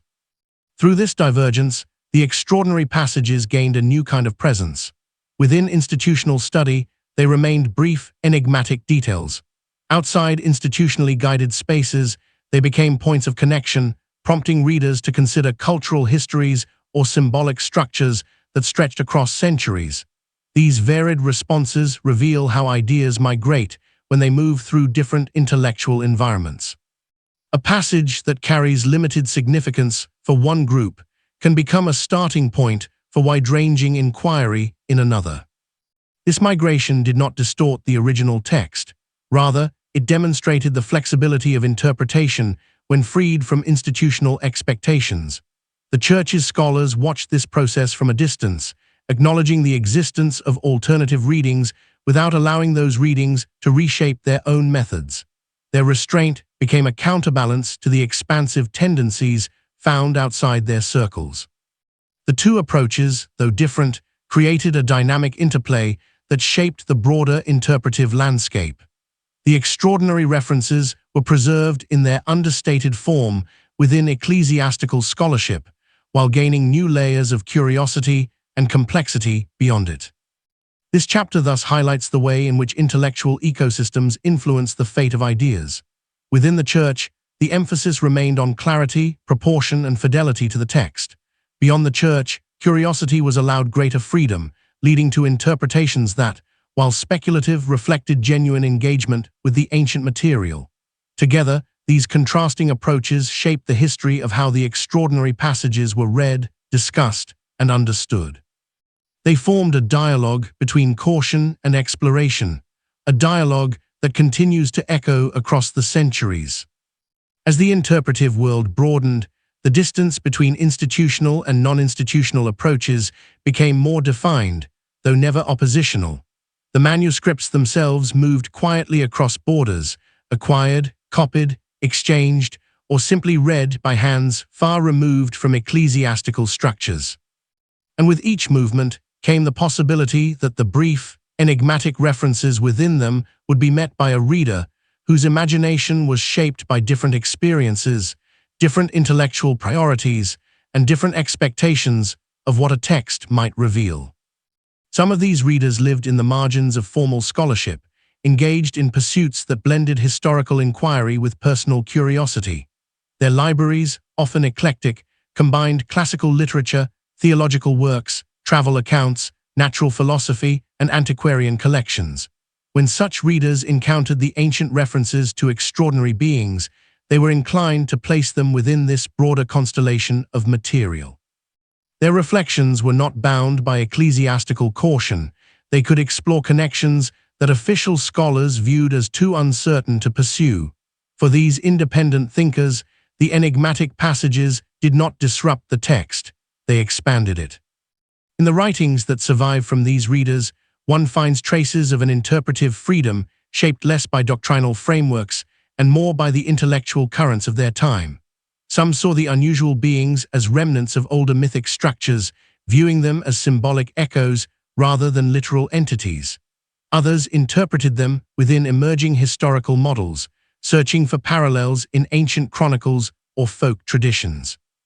Still others regarded them as literary artifacts, reflections of a narrative imagination that combined theological and cultural motifs in ways that defied modern categorization. These interpretations ranged widely, but they were not careless. Independent scholars pursued their questions with genuine interest, even when their conclusions extended beyond what institutional scholars considered methodologically sound. Their work demonstrates how texts can take on different lives when they move outside controlled interpretive spaces. The same lines that church scholars approached with cautious reserve became, in other hands, points of departure for broader reflection. This widening of interpretive possibility introduced a subtle complexity into the historical record. On one hand, ecclesiastical scholars continued to emphasize proportion and clarity, maintaining their long tradition of restraint. On the other, independent thinkers introduced speculative readings, some well-reasoned, others more imaginative, that circulated through private letters, marginal annotations, and informal publications. These readings did not shape doctrine or alter the official commentary tradition, yet they lingered in the intellectual atmosphere, influencing how later readers approached the same passages. In this interplay, one can observe how institutional and non-institutional perspectives coexisted without converging. The Church did not absorb speculative interpretations, but neither did it actively oppose them. Instead, institutional scholars maintained the boundaries of their discipline by focusing on what the text offered directly, leaving expanded interpretations to those outside the ecclesiastical sphere. This division allowed each group to pursue its own path while remaining aware of the other's presence. Such awareness created a kind of intellectual feedback loop. Church scholars, observing the enthusiasm with which some independent thinkers approached the extraordinary, often responded by reinforcing their own caution. They recognized that the allure of the unusual could easily overshadow the broader theological narratives that were central to their work.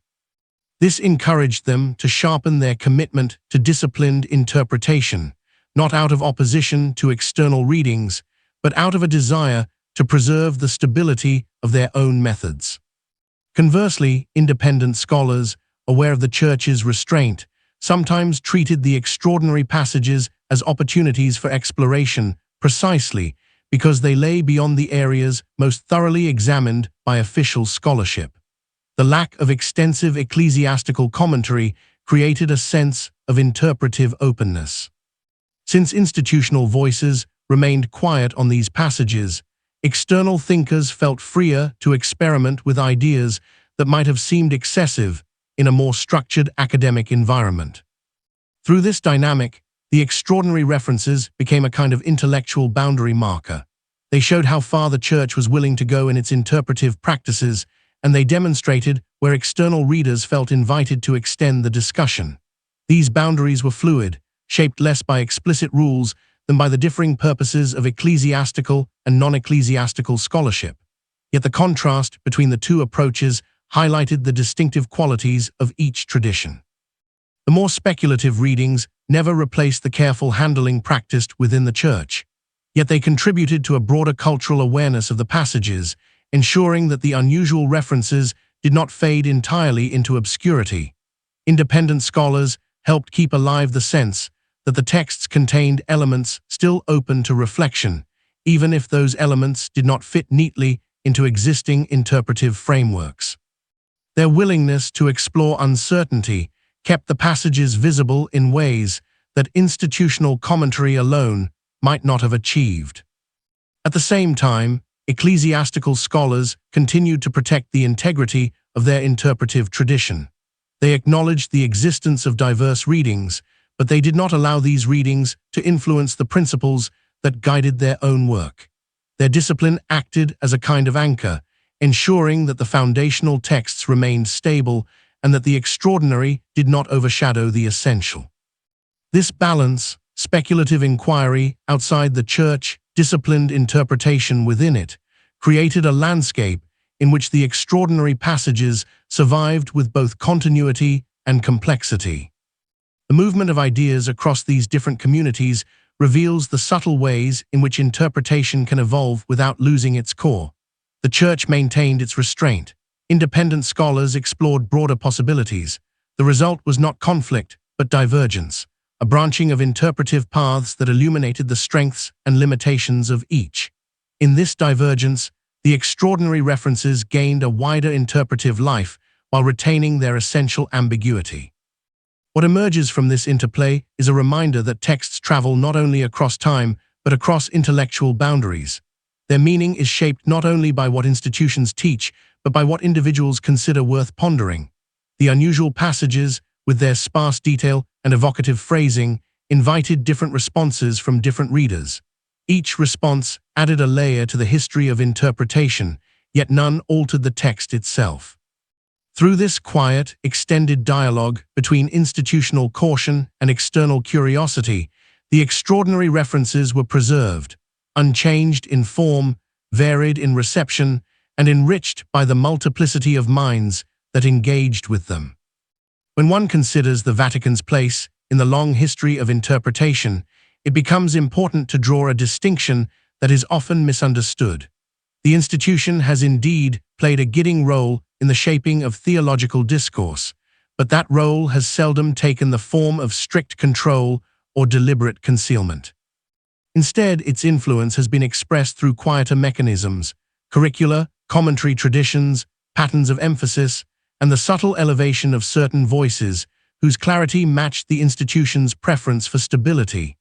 These mechanisms shaped the intellectual atmosphere within which scholars worked, not by forbidding inquiry, but by gently guiding attention toward themes that carried the weight of doctrinal confidence.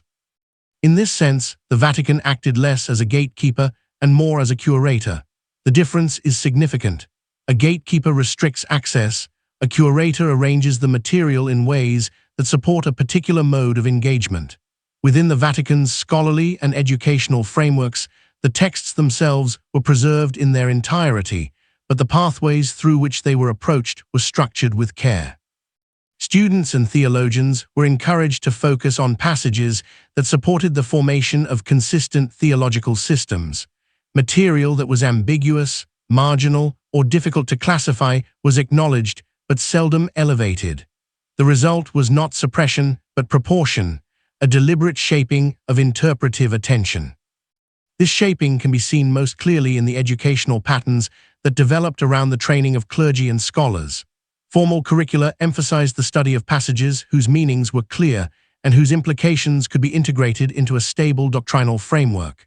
Over time, these curricula established a rhythm. Certain books and themes received sustained attention, while others, though present and preserved, appeared only in passing. In this rhythm, one sees the institutional temperament at work. Ambiguity was never removed from the canon, but it was not allowed to dominate discussion. The extraordinary references that appear sporadically within the texts remained part of the reading experience, yet they were rarely presented as central interpretive concerns. The Vatican's commentarial tradition reinforced this approach. Approved commentaries, widely circulated through seminaries and theological faculties, tended to focus on themes that supported continuity across generations. Commentators whose work displayed careful reasoning, textual clarity, and fidelity to the broader theological structure were given prominence. Their interpretations shaped the contours of official understanding, while passages that resisted clear articulation received more modest treatment. These commentaries were not designed to close interpretive possibilities, but to anchor the community's attention in areas where doctrinal confidence could be maintained. This selective emphasis created an interpretive atmosphere shaped as much by silence as by speech.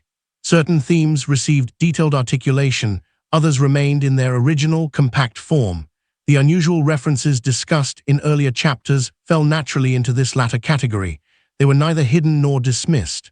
Rather, they were allowed to remain, acknowledged when encountered, but not treated as interpretive keys. In this approach, one finds the essence of institutional curation, the shaping of discourse not through prohibition, but through the quiet distribution of scholarly attention. This distribution was further influenced by the way the Vatican weighted various scholarly voices. Over centuries, certain theologians, those whose work displayed a measured balance of insight and restraint, became models for the interpretive community. Their writings were cited, copied, and studied in formal settings. Others, whose interpretations ventured too far into speculative territory, were treated with caution. Their work was not erased, but it was less likely to be integrated into the official rhythms of study. In this manner, the Vatican shaped the intellectual lineage through which texts were understood, guiding readers toward approaches that prioritized clarity and fidelity. The effect of this long history of curation is subtle but profound. It created a tradition in which scholars learned not only what to study, but how to approach the material.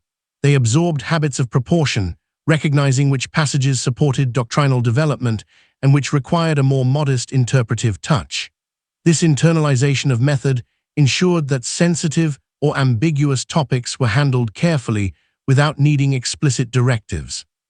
The institution did not need to restrict inquiry, for its educational structures had already established a collective sensibility regarding what mattered most.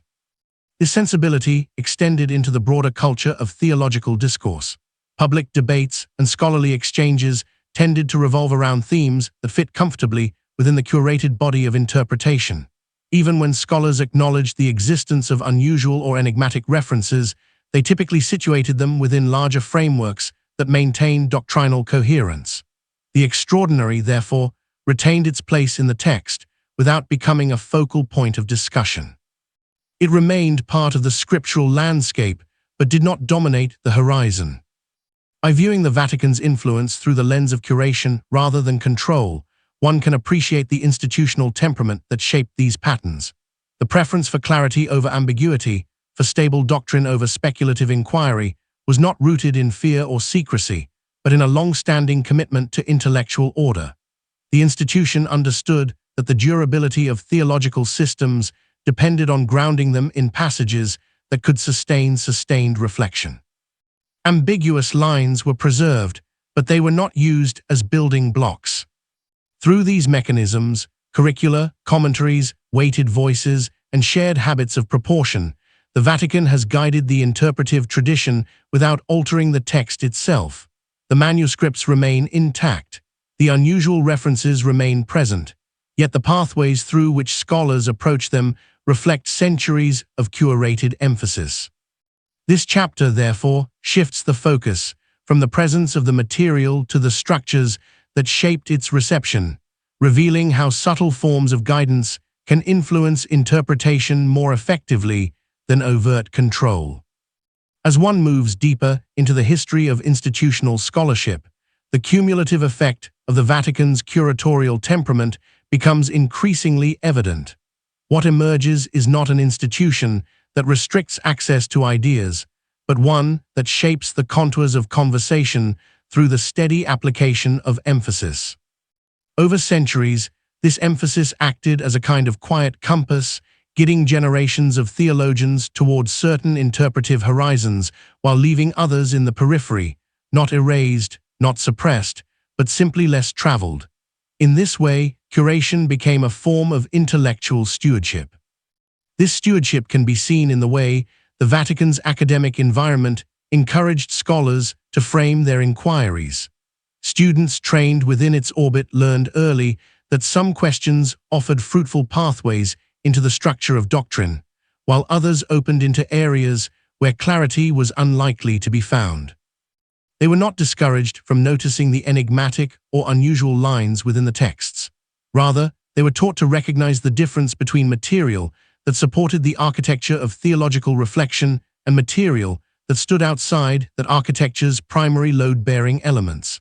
This sense of proportion helped scholars maintain balance, ensuring that intellectual energy was directed where it could contribute to shared understanding. Over time, this internal compass became part of the ordinary rhythm of academic life. Lectures, disputations, and scholarly exchanges often revolved around passages that had long been recognized as central to theological articulation. The extraordinary references, those brief mentions of beings or events that resisted clear classification, simply did not invite the same depth of engagement. Their ambiguity rendered them ill-suited for extended debate, and their brevity offered little foundation for the elaborate reasoning characteristic of serious theological work. Thus, they remained present in the textual landscape, but rarely moved into the central pathways of discourse. This pattern continued not through explicit policies, but through the organic functioning of scholarly culture. When theologians prepared commentaries or treatises, they naturally chose to devote their attention to passages that yielded fruitful analysis. When they encountered references that offered little more than a handful of words, they acknowledged them but did not expand them. Their restraint was embedded in the habits shaped by the institution's intellectual climate. Even the most learned scholars understood that interpretation gains its authority from what the text provides, not from an eagerness to fill the spaces where the text remains quiet. The Vatican's curatorial role also manifested in the selection and circulation of key scholarly works. Over centuries, certain commentaries and theological syntheses became the authoritative companions to scriptural study. These works, often written with precision and clarity, helped anchor the tradition by providing structure and coherence. Because they served as models for interpretation, their treatment of ambiguous material influenced generations of readers. When the extraordinary passages appeared, these commentators typically offered modest reflections, reinforcing the sense that such lines should be read with caution rather than elaboration. By elevating the works of those who practiced intellectual restraint, the institution subtly ensured that restraint remained the standard. It is worth noting that this curatorial pattern did not require intervention in the more speculative interpretations circulating outside ecclesiastical spaces. The Vatican did not need to counter or correct them. Instead, by maintaining stable internal methods, the institution allowed its own interpretive tradition to function as a steady point of reference. Scholars within its orbit continued to work with the same principles of proportion and clarity, regardless of what ideas arose beyond its boundaries. The result was a balanced ecosystem in which speculation could exist elsewhere, while institutional scholarship remained grounded in the text's most substantial elements. This balance reveals something essential about the Vatican's long-term approach. Rather than shaping discourse through definitive pronouncements about every passage, the institution relied on structural guidance, the shaping of curricula, the elevation of exemplary commentators, the preservation of interpretive habits that valued clarity and continuity. These structures created a stable environment where ambiguous references could reside without prompting doctrinal instability. The extraordinary could remain extraordinary without needing to be absorbed into theological systems designed for different purposes. Through this lens, one can see how the Vatican preserved the integrity of the scriptural tradition while also maintaining the intellectual coherence of its interpretive heritage. The unusual passages were never sidelined. They simply remained in the places where the texts themselves had placed them. They were neither suppressed nor highlighted. Instead, they were situated within a broader framework that understood their nature and treated them accordingly. Their survival owes as much to the institution's measured temperament as to its archival preservation. In later centuries, as scholarly tools grew more sophisticated, this curatorial tradition continued to guide academic method. Philology, historical criticism, and later textual analysis all found their place within a system that embraced inquiry while maintaining boundaries of proportion. Scholars applied new methods to the texts, yet the extraordinary references remained treated with the same delicacy. Modern tools clarified certain linguistic or historical features, but they did not alter the fundamental fact that some passages remain enigmatic. The Vatican's role, therefore, was not to resolve these enigmas, but to provide the conditions in which they could remain part of the scriptural landscape without distorting the larger interpretive horizon. Through this quiet, consistent curation, the Vatican has offered a model of how an institution can guide discourse without restricting it. Its influence arises not from the control of ideas, but from the shaping of interpretive habits that value clarity, continuity, and intellectual patience. Sensitive topics, including the extraordinary beings found in ancient texts, were not removed from discussion. They were simply framed within a tradition that understood their ambiguity and responded with measured reflection. In this chapter, the distinction between restriction and curation becomes clear. Restriction narrows possibilities through force, curation shapes possibilities through structure. The Vatican's long history reflects the latter, a steady, subtle guidance that has preserved not only the texts themselves, but the interpretive traditions that allow those texts to remain meaningful. Within this structure, the extraordinary passages continue to exist, quietly present, untouched by sensationalism, and situated within the balanced rhythm of a tradition that prefers clarity where clarity is possible and gentle restraint where it is not. When one turns from the history of interpretation to the texts themselves, a different kind of difficulty comes into view, one that does not arise from scholarly temperament or institutional habit, but from the condition of the sources. The ancient references to extraordinary beings have survived in fragments. A line here, a phrase there, a brief mention that stands alone without commentary or narrative expansion. These fragments are sparse enough that even the most patient reader encounters them with a sense of incompletion. They gesture toward something larger, yet provide no path into the fuller context from which they emerged. In this brevity lies both their allure and their resistance to analysis. The fragmentary nature of the material forces scholars to adopt a particular posture. Unlike passages that unfold across paragraphs or chapters, these references offer almost nothing beyond their immediate wording. The scholar must therefore acknowledge the limits of what can be known. This acknowledgement is not a retreat. It is a recognition that interpretation begins with the text and must remain anchored in what the text actually contains. When the material itself is thin, the range of responsible commentary narrows accordingly. This narrowness creates a sense of intellectual balance that distinguishes the study of these passages from other areas of scriptural analysis. There is simply too little context to allow for confident speculation. The references do not appear as parts of recurring themes. They do not draw from a shared vocabulary that could clarify their meaning. They arrive abruptly, surrounded by material that belongs to entirely different narrative concerns. This abruptness prevents scholars from identifying clear patterns and encourages them to view each reference as an isolated fragment rather than a component of a larger system. These limitations are not the product of selective preservation. They are inherent in the texts as they have come down to us. The ancient authors did not linger on these beings. They offered no genealogies, no descriptions, no extended reflections.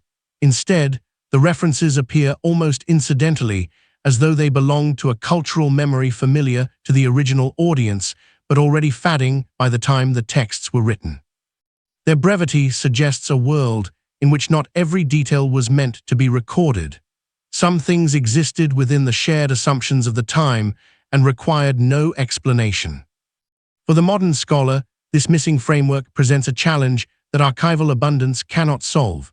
Institutions like the Vatican may hold vast collections of manuscripts, but the presence of thousands of documents does not create new information where the ancient sources themselves are silent. The density of archival material contrasts sharply with the thinness of what the texts reveal about this particular subject. The shelves may be full, yet the evidence on this theme remains minimal. This disparity serves as a reminder that preservation alone cannot compensate for what the original texts did not provide. This contrast shapes the work of archivists as well. They may care for manuscripts with extraordinary diligence, restoring bindings, preserving parchment, cataloging contents, but their efforts cannot expand the brief references into fuller narratives. The archivist's work protects what exists. It cannot recover what was never written. As a result, the unusual passages remain as they have always been, fragments of a larger story that has not survived. In these fragments, the limits of archival power become clear. The archive preserves the text, but it cannot supply the cultural context that once gave those lines meaning. Scholars working with such sparse material often describe a sense of intellectual restraint that arises naturally from the evidence. The brevity of the passages leaves little room for confident interpretation, and attempts to extend their meaning risk drifting into speculation. This is why, across centuries, scholars have chosen to emphasize what can be said with certainty while allowing the rest to remain open. The mystery, in this sense, is not the product of concealment, but of absence, an absence shaped by the nature of the sources themselves. This absence gives the passages their unique character. They invite curiosity precisely because they refuse to explain themselves. Their silence becomes part of their identity. Scholars encountering them must work with the recognition that the text provides only a small window onto a larger world. Through this window, one can sense that earlier audiences may have understood more than they recorded, but that understanding has not traveled with the text into later centuries. The result is a kind of interpretive humility, a recognition that scholarship cannot fill the gaps left by history without stepping beyond the boundaries of evidence. The fragmentary nature of the sources also affects how scholars construct broader interpretive frameworks. When dealing with passages that are brief and isolated, it becomes difficult to weave them into overarching narratives. The extraordinary beings mentioned in the texts do not appear with enough frequency or coherence to form a sustained theme. They resist integration, and this resistance helps explain why they have remained marginal within theological discourse. Scholars have learned that to give these fragments more weight than they naturally possess would distort the balance of the text rather than illuminate it. Instead, the fragments remain as they are, enigmatic, self-contained, and surrounded by silence. Their interpretive power lies not in what they describe, but in the spaces they leave unfilled. These spaces invite reflection without providing direction. They encourage scholars to consider the limits of their understanding, the fragility of historical memory, and the ways in which ancient cultures preserved some details while allowing others to fade. Through this process, the gaps in the text become part of the broader conversation about how knowledge is transmitted across time. This chapter, therefore, shifts the focus once again, not to the institutions nor to the interpreters, but to the material itself. It asks the reader to sit with the fragments, to recognize both their significance and their limitations. It invites an appreciation for the delicate balance between what has been preserved and what has been lost. And it highlights the paradox at the heart of these passages, that their power arises not from the fullness of their detail, but from the quiet spaces where the text remains incomplete. As scholars continue to confront the fragmentary nature of these ancient references, they come to understand that gaps in the textual record are not obstacles to be overcome, but boundaries to be acknowledged. These boundaries shape the very experience of reading. When a passage offers only a handful of words, the reader is invited to notice not only what is said, but what is absent. These absences are not mere omissions, they are part of the structure of the text. They remind us that ancient authors wrote within specific cultural assumptions, leaving unsaid what they expected their audiences to understand. Once that cultural world receded, the scaffolding that supported those assumptions disappeared with it, leaving only the remnants preserved in writing. This dynamic creates a delicate tension between curiosity and caution. Scholars feel the pull of the unknown, yet they recognize that the weight of interpretation must be proportional to the material. When the evidence is thin, the conclusions must be light. This balance is central to the responsible study of fragmentary texts. It acknowledges the allure of mystery while resisting the temptation to impose modern expectations on ancient expressions. Through this balance, scholarship maintains its integrity even when the sources offer little guidance. The fragmentary nature of the passages also highlights the fragile path by which texts reach us. Many ancient writings have been lost, and others survive only in quotations or fragments embedded within later works. The references to extraordinary beings likely belong to a broader cultural framework, one that encompassed narratives, oral traditions, and symbolic structures that have not survived. The surviving lines are in effect the visible remnants of a larger landscape now obscured by time. To approach these lines as though they represent the entirety of that landscape would be to misread their nature. They are doorways, not rooms. Archivists and scholars often reflect on this fragility when working with manuscripts. They understand that the survival of specific passages is shaped by contingencies, by which manuscripts endured fire or humidity, by which texts were deemed valuable enough to copy, by the physical materials available to scribes at different times. That the extraordinary references survived at all suggests that they were faithfully transmitted as part of larger works whose overall importance ensured their preservation. The survival of the fragment, therefore, says more about the survival of the host text than about the perceived significance of the fragment itself. This recognition shapes the decisions scholars make when engaging with limited material.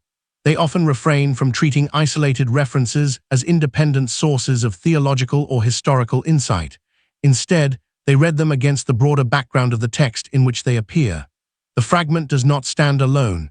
It draws its meaning from its placement, its phrasing, and its relationship to the surrounding narrative.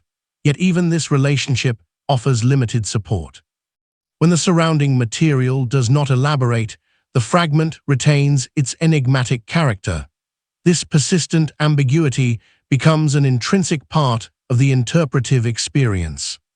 The absence of elaboration also explains why these passages have not played a larger role in shaping doctrinal or historical frameworks. The fragmentary evidence simply does not provide enough material. While scholars across centuries have acknowledged the references, they have not used them as foundations. The text does not invite such use. Instead, it encourages the recognition that not every detail within a scriptural or ancient narrative is intended to bear interpretive weight. Some details are remnants of cultural memory, others are narrative markers whose significance is difficult to recover. The extraordinary beings fall into this category. The challenge posed by textual brevity also affects the language scholars use when addressing these passages. Their writing tends to be cautious, filled with qualifiers and observations rather than assertions. Terms such as may, possibly, and suggests appear frequently, not out of uncertainty alone, but out of respect for the limitations imposed by the sources. The fragmentary nature of the evidence shapes the scholarly voice itself, gearing it toward precision and restraint. This voice reflects an awareness that interpretation must remain tethered to what is present, not to what could be imagined beyond the edges of the text. This scholarly tone stands in gentle contrast to the breadth of the archives that preserve the manuscripts. The Vatican and other repositories may contain thousands of documents, yet the abundance of material does not lessen the brevity of the passages under consideration. The juxtaposition of textual richness and thematic thinness highlights the complexity of working with ancient sources. One may hold a manuscript that represents centuries of careful transmission, yet the particular line in question may offer only a few words. The balance between abundance and scarcity thus becomes part of the interpretive experience. Such contrasts encourage a kind of intellectual humility. Scholars confronted with limited material come to understand that knowledge is not a continuous field, but a patchwork of fragments, each shaped by the conditions of its preservation. The gaps are as significant as the surviving pieces. They show where cultural contexts have disappeared, where narratives have thinned, and where meaning once shared by ancient communities now lies beyond retrieval. This humility does not signal defeat. It reflects an honest engagement with the realities of historical memory. The fragmentary nature of the passages also offers insight into the broader human relationship with the past. Our understanding of ancient worlds is constructed from incomplete materials, from fragments that survived through chance or care. The texts we study are shaped by absences of context, of commentary, of the older stories that may have once been widely known. The extraordinary beings mentioned in the ancient sources exemplify this relationship. They stand as remnants of an older imagination, preserved not because they were central, but because the texts that contained them endured. Through this lens, the mystery surrounding these beings becomes less a question of hidden meaning and more a reflection of the limits imposed by textual brevity. The silence around them is not designed to conceal. It is simply the silence of the historical record. The gaps in the text speak to the natural erosion of cultural memory over time. They remind us that interpretation often begins with recognizing what has been lost. In grounding the discussion in the limitations of the sources, this chapter invites a shift from searching for hidden explanations to appreciating the contours of the surviving material. It suggests that the power of these passages lies not in what they reveal, but in what they preserve, the presence of an ancient world whose full shape can no longer be reconstructed, yet whose traces remain woven into the manuscripts that have carried its memory across centuries. As the centuries passed, the brief ancient references that once lived quietly at the margins of scholarly attention began to acquire new shapes in the wider cultural imagination. The text itself had not changed. The lines remained as compact and understated as they had always been, but the world around them changed, and with those changes came new ways of reading. Later generations approached these passages not only through the lens of academic discipline, but also through the cultural, artistic, and literary sensibilities that defined their eras. What began as sparse notices in ancient texts slowly took on a wider imaginative life, shaped less by evidence than by the shifting frameworks through which people sought to understand the past. This transformation was not immediate. It occurred gradually as readers encountered the ancient fragments within new intellectual environments. The Renaissance, for example, introduced an era in which curiosity about antiquity merged with revived interest in classical literature, mythology, and symbolic interpretation. Readers in this period often approached ancient texts with a desire to reconstruct the imaginative worlds from which they had emerged. When they encountered the enigmatic references to extraordinary beings, they sometimes filled the surrounding silence with analogies drawn from classical sources. These analogies did not claim to be historical reconstructions. They were attempts to situate the fragments within the broader tapestry of ancient thought. Through such efforts, the original references acquired new interpretive threads, woven from sources far beyond the biblical or early Near Eastern contexts in which they first appeared. As cultural movements shifted, so did interpretive tendencies. In some eras, readers emphasized symbolic meaning, viewing the unusual beings as allegorical figures representing moral or spiritual realities. In others, they approached the references as hints of forgotten histories or remnants of ancient mythologies that had survived in diminished form. This interpretive elasticity reflected the changing concerns of the times. A text that once invited caution now inspired creativity, not because the textual evidence had expanded, but because the cultural frameworks that shaped interpretation had grown more varied. Artists, poets, and writers contributed significantly to this expanding imaginative life.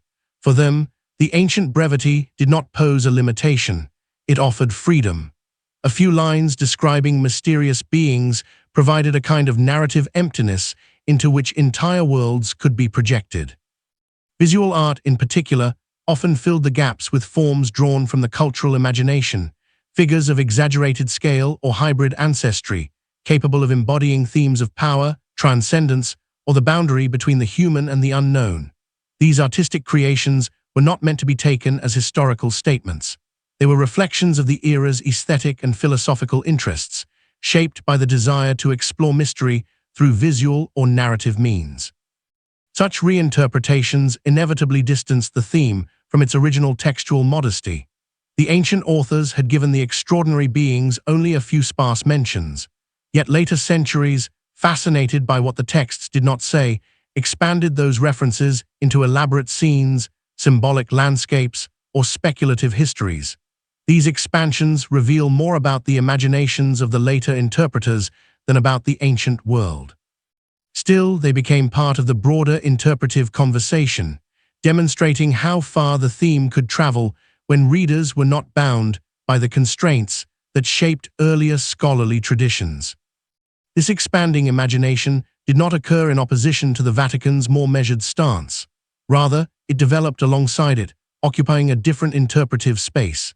Institutional scholarship remained anchored in the text's brevity, maintaining its preference for clarity and proportion. Meanwhile, cultural interpretation allowed the fragments to take on new life, untouched by the boundaries that shaped ecclesiastical study. This coexistence created a layered interpretive ecosystem. In one layer, the extraordinary references remained quiet and sparse, treated with scholarly restraint. In another, they grew into narrative and artistic forms that reflected the evolving concerns of the cultures that engaged with them. The divergence between these layers highlights an important feature of the interpretive process. Meaning is not fixed but accrues through usage. When a passage passes from one generation to another, it encounters new minds, new contexts, and new frameworks of understanding. Each encounter leaves a trace, expanding or contracting the interpretive possibilities. These traces accumulate, creating a history of reception that is often richer and more varied than the text itself. The extraordinary references, though modest in their origin, became part of this larger history, a history shaped by the creativity of those who found in the fragments an invitation to imagine. What is striking is not that these later interpretations strayed from the original brevity, but that they grew in directions the ancient authors could never have anticipated. The silence of the text became a space into which later readers projected their own questions and curiosities. In doing so, they transformed the theme into something that belonged as much to their own cultural moment as to the ancient world. Yet even as these expansions flourished, the original references remained intact, preserved within the scriptural tradition and interpreted cautiously within ecclesiastical contexts. This chapter reveals, therefore, that meaning evolves not only through scholarship, but through the broader landscapes of cultural expression.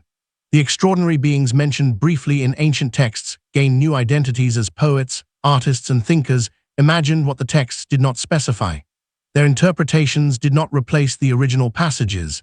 They layered them, creating a spectrum of meaning that stretched from the minimalism of the source to the expansive creativity of later centuries.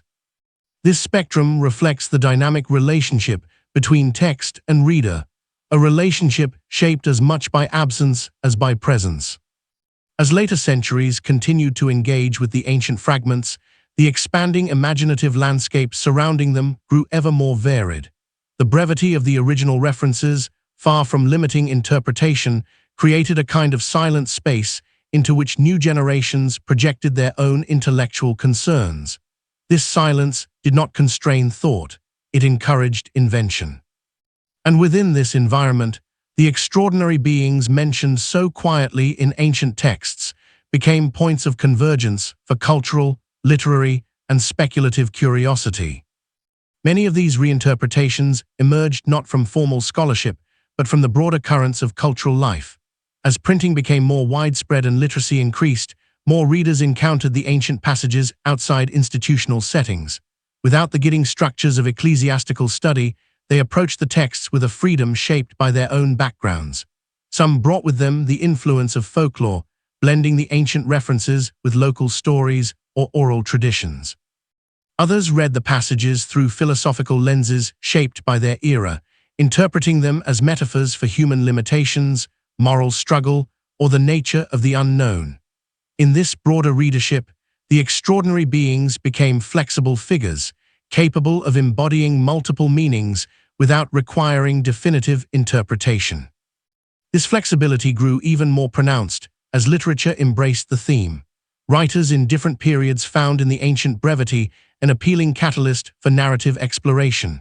A single reference could become the seed for a story, a poem, or a reflective essay. These works did not pretend to recover lost history. Rather, they reimagined the fragments in ways that illuminated the concerns of their own times. A writer might use the image of an ancient being to explore themes of isolation, strength, or the tension between past and present. Through literary transformation, the fragmentary passages shifted from historical curiosities to sources of creative possibility. Artistic representations followed a similar path. Painters, sculptors, and illustrators often drew inspiration not from the textual details because they were few, but from the atmosphere created by their silence. Artists tended to emphasize scale, posture, or symbolic elements that resonated with the aesthetic ideals of their age. These images were not interpretations of the text so much as reinterpretations of its silence. They filled the gaps visually, giving form to what the text left unnamed. In doing so, they contributed to a long tradition of visual imagination that expanded the theme far beyond its modest scriptural presence. The scientific curiosity of later periods added yet another dimension. As natural philosophy evolved into the early sciences, some thinkers attempted to reconcile the ancient references with emerging ideas about the natural world. Their efforts were more speculative than empirical, yet they reflected the broader intellectual climate of their time, a climate in which ancient texts were re-examined through new conceptual frameworks. These attempts did not produce definitive insights, but they demonstrated once again how cultural context shapes the reading of fragmentary material. The text remains the same, the questions readers bring to it change. What is notable across these diverse reinterpretations is that the original passages never became more detailed. The source material did not expand, only its reception did. The expanding imagination of later centuries did not rewrite the ancient fragments. It surrounded them with new possibilities. Each reinterpretation formed another layer in the history of meaning, revealing as much about the interpretive moment as about the fragment itself. Through this layering, the extraordinary beings became part of a dynamic cultural conversation, one that continued to evolve even as institutional scholarship maintained its more restrained posture. The distinction between these two interpretive worlds, one institutional, the other cultural, remained clear but complementary. Institutional scholarship preserved the text's minimalism, ensuring that the fragments retained their original shape. Cultural interpretation, by contrast, allowed the theme to grow in multiple directions, each reflective of the imagination at work. These parallel paths did not conflict. They illustrated the different roles texts play in different environments. In one, the text serves as a foundation for disciplined study. In the other, it becomes a source of inspiration. This coexistence also reveals something profound about the nature of textual transmission. A text does not remain static simply because its wording remains unchanged. It lives through the minds that receive it, and those minds are shaped by histories, cultures, and intellectual climates that evolve over time. The extraordinary beings described in the ancient passages therefore occupy not a single interpretive space, but many. They inhabit the quiet corners of official scholarship, the creative expanses of artistic imagination, the speculative inquiries of independent thinkers and the reflective terrains of literature and philosophy. Through this multiplicity, the theme acquires a paradoxical quality. It remains both firmly fixed in the brevity of its original form and endlessly expansive in its cultural afterlife. The more the text remains silent, the more room it leaves for interpretation. The more it resists explanation, the more it invites reflection. And the further it travels across generations, the more it absorbs the intellectual colors of the periods that receive it. This chapter, by tracing the evolution of these later reinterpretations, demonstrates how meaning is shaped not only by what a text says, but by what it allows readers to imagine. The extraordinary beings endure not because the text elaborates, but because the text refrains. In that refraining lies the space where readers across centuries have constructed narratives that reflect their own fascinations, anxieties, and hopes. The brevity of the passages becomes an open field, and the expanding imagination of later generations fills that field in ways that continue to shift. In the end, the theme's enlargement across time reveals the diverse ways in which human beings engage with mystery. Some approach it with caution, grounding their understanding in textual fidelity. Others approach it with creativity, seeking to illuminate what lies beyond the reach of historical context. Both approaches are part of the long life of the fragments.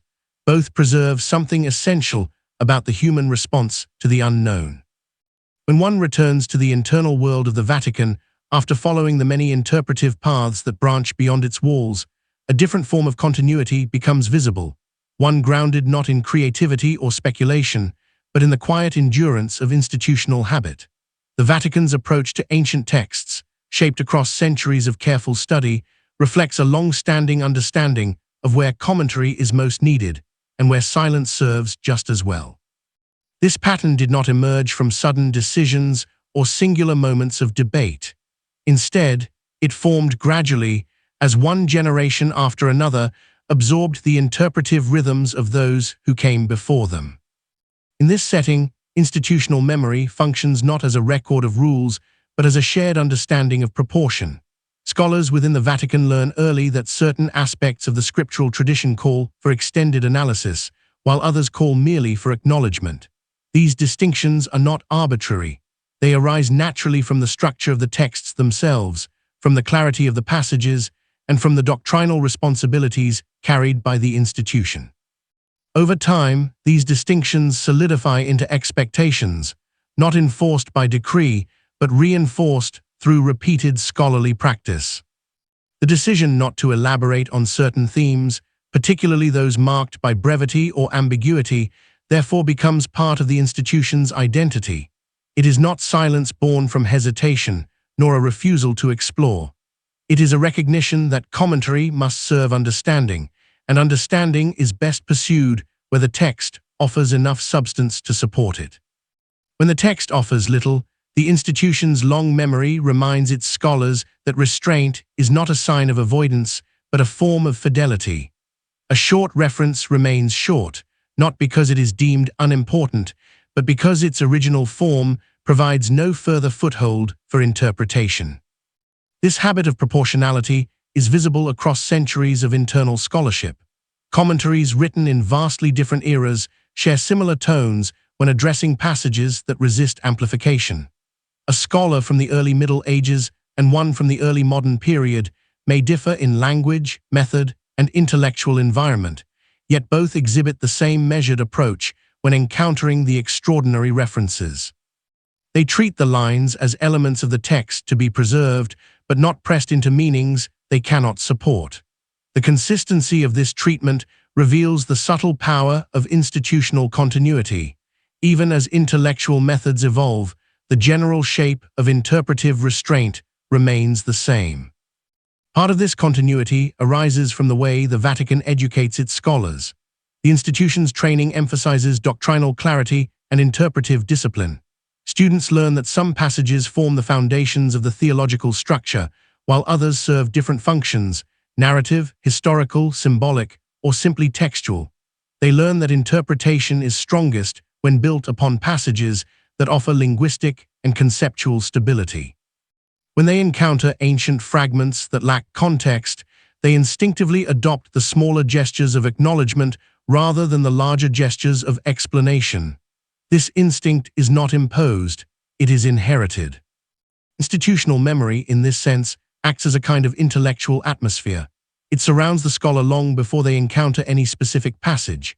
Within this atmosphere, certain interpretive habits feel natural, even inevitable. When topics arise that lie outside the clear contours of doctrine, the scholar knows that a brief comment may suffice.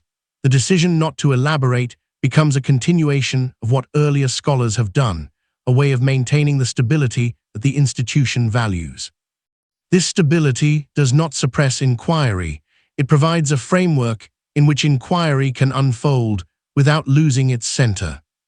The Vatican's preference for focusing on clear, essential doctrines further strengthens this pattern. Doctrinal clarity requires scholars to prioritize what can be articulated with confidence. Themes that lack textual depth or historical continuity do not lend themselves to such articulation. Rather than allowing these themes to dominate discussion or redirect scholarly attention, the institution places them gently to the side. They remain part of the textual tradition, but they do not shape the doctrinal contours that guide the community's belief and teaching. This gentle sidelining is not a dismissal, it is an acknowledgement of the text's own limitations. This measured approach also reflects the institutional understanding of its role across time. The Vatican's scholarly work is never only for the present moment. It is part of a much longer chain, linking past and future through continuity of method. A decision made today, whether to comment extensively or only briefly, becomes part of the interpretive record that future scholars will inherit. The institution therefore cultivates habits that promote stability, ensuring that later generations encounter a tradition shaped by clarity rather than by sudden expansions into uncertain terrain. Silence, in this context, becomes a form of guidance. It shows future scholars where restraint has been practiced and where speculation has been avoided. In this way, the decision not to elaborate becomes a signal, however subtle, to those who will read the commentary centuries later. It suggests that the topic, though acknowledged, does not carry the doctrinal weight that merits extensive discussion. This signaling preserves the balance between what is central and what is peripheral within the tradition. It ensures that future scholarship remains aligned with the broader priorities of the institution while still leaving room for curiosity and reflection. The cumulative effect of these choices reveals a portrait of an institution guided not by the impulse to control, but by the desire to maintain intellectual coherence. By choosing not to elaborate on themes that lack textual support, the Vatican safeguards the clarity of its interpretive systems. This safeguarding is not defensive, it is reflective. It recognizes that the strength of early commentary lies in its proportion, its sense of scale, its attunement to what the text can reliably bear. The extraordinary references remain in their original form because the institution understands that expansion would place them in a role they were never meant to play. Through this perspective, we see that institutional memory is not static. It evolves, but it evolves gently, carrying forward habits that have proven reliable across generations. These habits shape not only what scholars say, but what they choose not to say. In that choice lies a final dimension of identity, one formed quietly, sustained patiently, and passed from scholar to scholar across the centuries. As this long institutional rhythm unfolds across centuries, one begins to appreciate how deeply the Vatican's identity is shaped by its preference for continuity. Within its libraries, lecture halls, and scholarly traditions, the decision not to elaborate on certain themes is not experienced as a constraint, but as a steadying influence. It preserves the coherence of the interpretive framework inherited from earlier generations, reinforcing a sense of stability that is essential to the institution's understanding of its role in the larger theological landscape. This stability is not the product of rigid enforcement. It emerges instead from the cumulative habits of countless scholars who have chosen, quietly and consistently, to respect the limitations of the text. These habits play out in subtle but observable ways. When a scholar prepares a commentary, they draw upon the long line of previous interpreters whose work has established a sense of proportion. They recognize that not every phrase in an ancient text is intended to carry doctrinal significance. Some lines may function as narrative markers, others as cultural references whose original meaning has faded beyond recovery. When the extraordinary beings appear in these texts, their fleeting presence does not demand a broad interpretive response. The scholar acknowledges the reference as part of the scriptural fabric, but refrains from expanding it into conclusions that the text does not support. Such restraint, cultivated across generations, becomes ingrained in the institution's collective understanding of how scholarship is conducted. It is reflected in pedagogical choices, in the structuring of academic seminars, and in the selection of texts that form the core of formal theological study. Students learn these interpretive boundaries not through explicit instructions alone, but through immersion in a tradition that models them continuously. When they observe experienced scholars addressing the extraordinary references with a brief, measured note, they absorb the lesson that some topics serve the tradition best by remaining acknowledged but unelaborated. Institutional memory also shapes how the Vatican evaluates the long-range consequences of interpretive decisions. A commentary that assigns disproportionate significance to a brief and ambiguous passage would create ripple effects, complicating doctrinal clarity for future generations. Because the institution operates with an awareness of its own temporal breadth, looking not only to the present audience, but to readers centuries ahead, scholars understand that restraint is a form of responsibility. By choosing not to elaborate, they maintain a continuity that ensures future interpreters encounter a coherent and balanced tradition rather than one fragmented by speculative detours. This forward-looking quality of institutional memory distinguishes it from individual scholarship. A single commentator may be tempted to explore speculative possibilities, but an institution considers how such explorations might shape the interpretive landscape over time. The Vatican's decision to emphasize clarity and proportionality, therefore, reflects not only present needs, but long-term commitments. Its scholars recognize that the tradition they contribute to does not belong solely to their generation. It is part of a larger continuum of thought that stretches backward into antiquity and forward into centuries, yet unwritten. The choice not to elaborate also expresses an understanding of the nature of doctrinal teaching. Doctrine depends upon passages that possess both depth and clarity. These passages allow for sustained analysis, cross-textual integration, and theological articulation. Ambiguous fragments, by contrast, do not lend themselves to such processes. They remain valuable components of the scriptural witness, but they do not readily support the interpretive scaffolding required to construct enduring doctrines. The Vatican's scholars, guided by institutional memory, recognize this distinction and shape their work accordingly. This distinction becomes even more visible when placed alongside the cultural expansions explored in the previous chapter. While the cultural imagination may find in the ancient brevity a space for creativity, the Vatican finds in that same brevity a reason for restraint. Both responses reveal a meaningful engagement with the text, yet they diverge in purpose. The cultural imagination seeks expression, the institution seeks stability. The cultural imagination fills gaps, the institution preserves them as they are.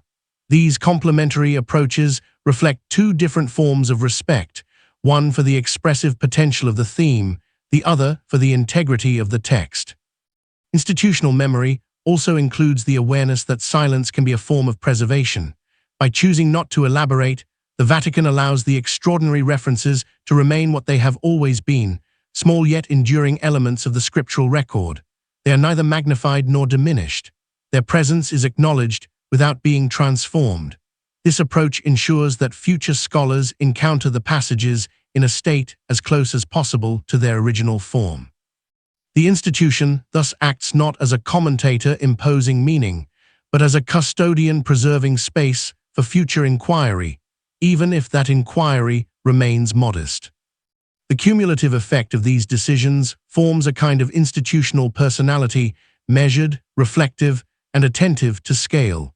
This personality is not the result of a single directive, but the product of a long accumulation of scholarly behavior. It shapes how questions are framed, how topics are prioritized, and how silence is interpreted.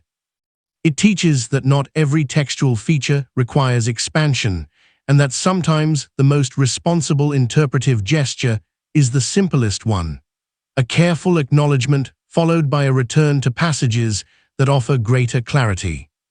By synthesizing institutional psychology with long-range scholarly behavior, this chapter illustrates how the Vatican's identity is formed as much by what it chooses not to say as by what it articulates.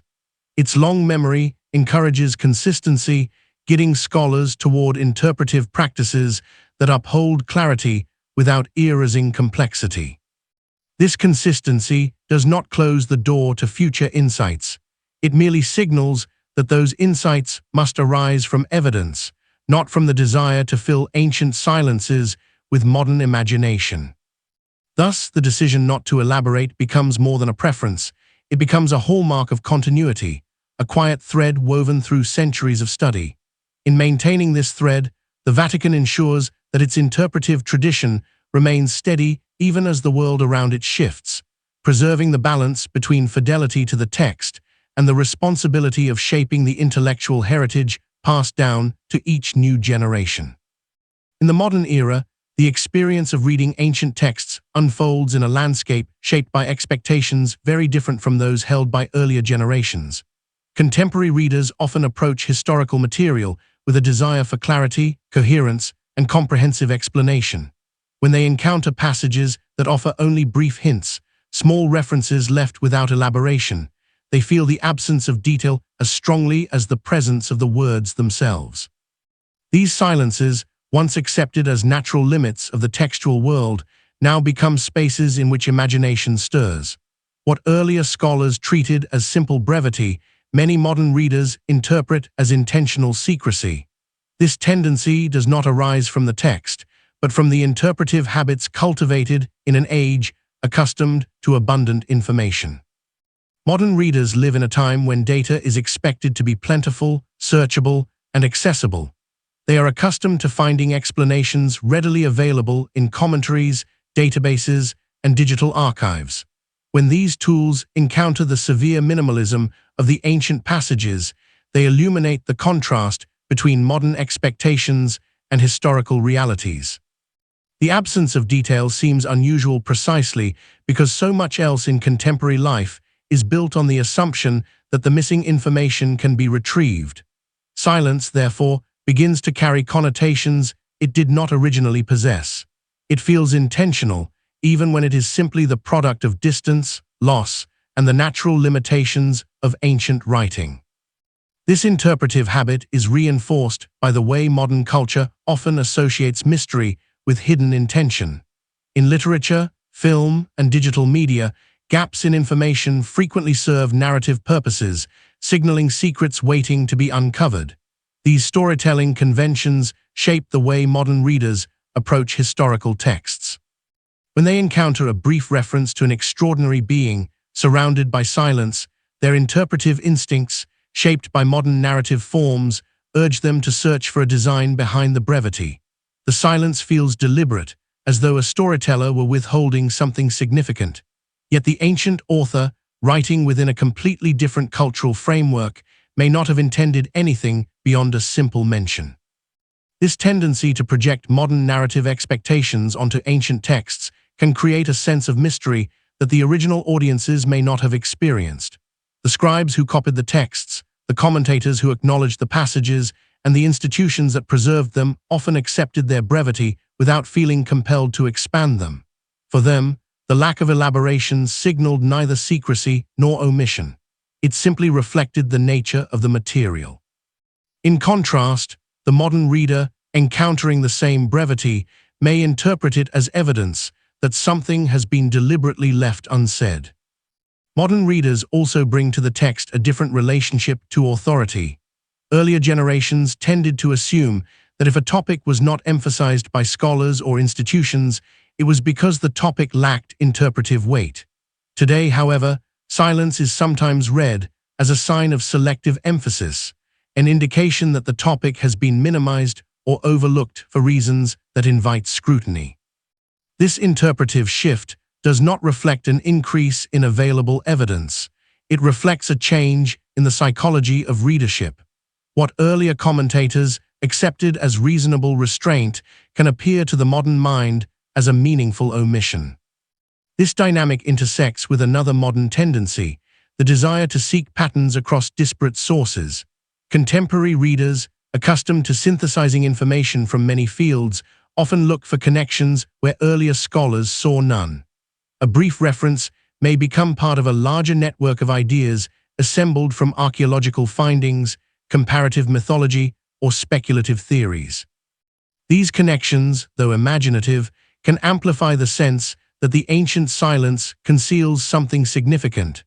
The fragment becomes more resonant not because the text offers more information, but because the modern interpretive environment saturates the fragment with new associations.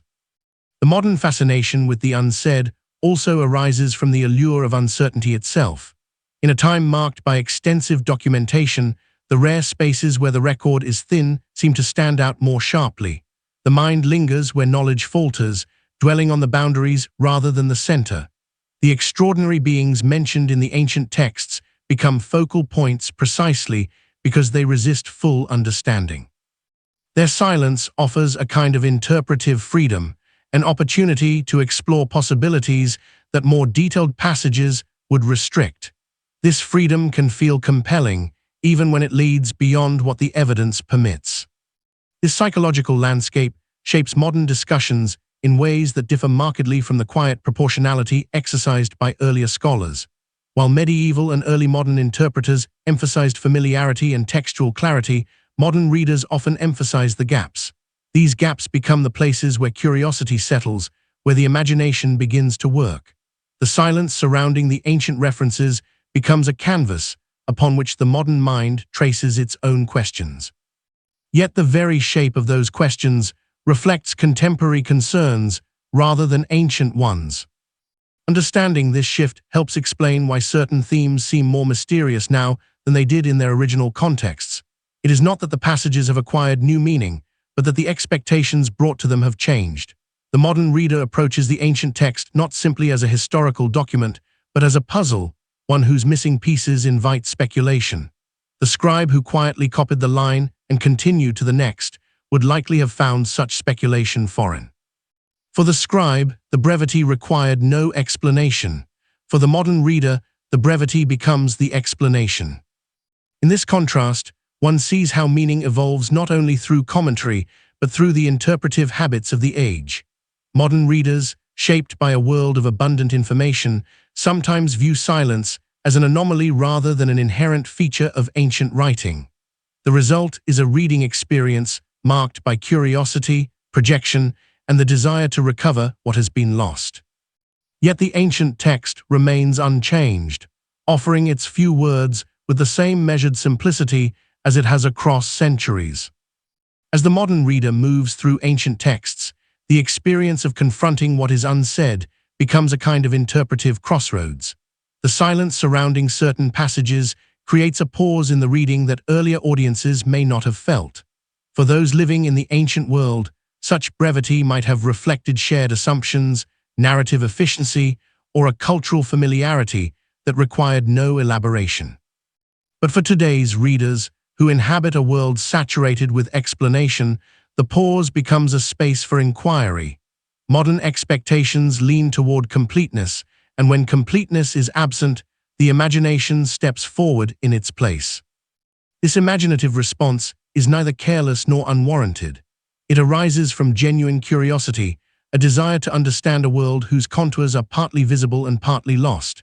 Yet this curiosity interacts with the fragmentary nature of the ancient references in a way that amplifies their mystery. The silence in the text becomes more pronounced because modern readers have grown accustomed to recovering lost contexts through archaeology, philology, and digital scholarship. When these tools yield little, the absence feels meaningful.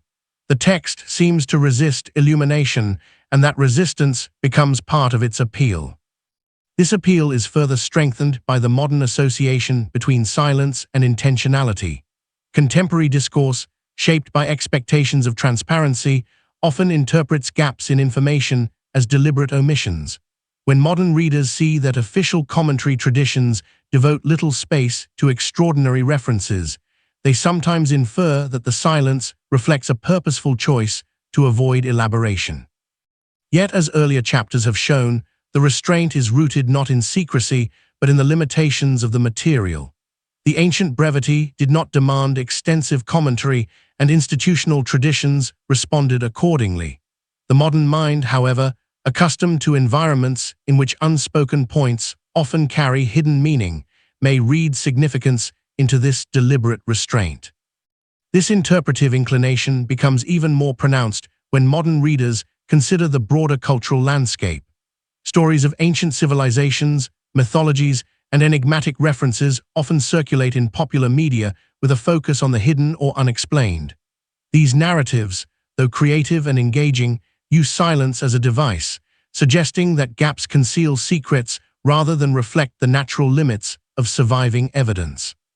When modern readers encounter the real silences of the historical record, they bring these narrative expectations with them, viewing the absence of explanation as a clue rather than as a textual fact. This convergence of curiosity, expectation, and cultural influence shapes the modern reading of extraordinary references. The fragments become nodes of speculation around which theories can form.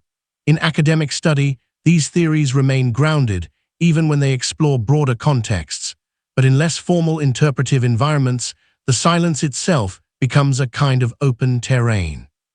The ancient brevity, which earlier scholars treated as a simple constraint, is interpreted as an invitation to imagine what might have remained unwritten. The distance between ancient and modern reading habits becomes especially visible in the way contemporary audiences interpret institutional silence. When modern readers look at the Vatican's long tradition of restraint, they may assume that silence reflects withholding. Yet silence, within the institution's internal logic, is an affirmation of proportion. It signals that the passage, while acknowledged, does not require extended analysis. In contrast, the modern reader, shaped by a climate in which silence is often strategic, may interpret the same restraint as intentional obscurity. Thus, the gap between what is unsaid and what is imagined widens further. This psychological divergence reveals how expectations shape perception.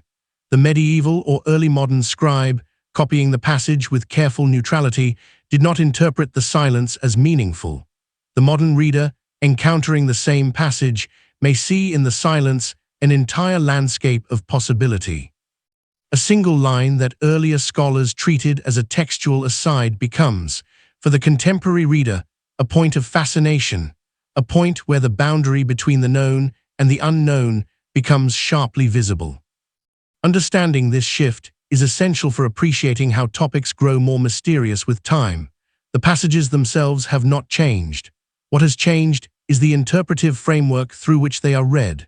Modern readers, shaped by access to vast archives and instant information, are more attuned to what they cannot find than to what they can. The absence of explanation feels unusual, and that unusualness becomes a source of intrigue. The extraordinary beings, sparsely mentioned in ancient texts, have gained a new interpretive life not because the evidence has expanded, but because the silence now carries a different psychological weight.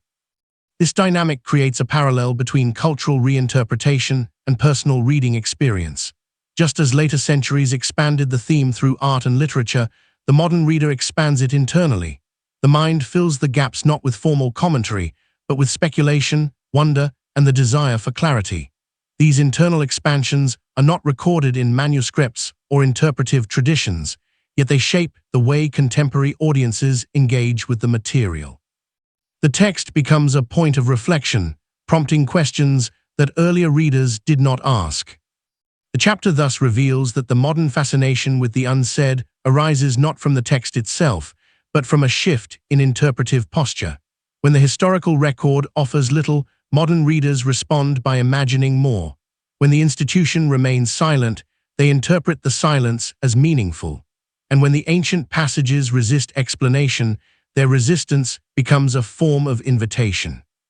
The mystery grows not from what was once known and lost, but from what has remained unchanged, while the expectations surrounding it have transformed.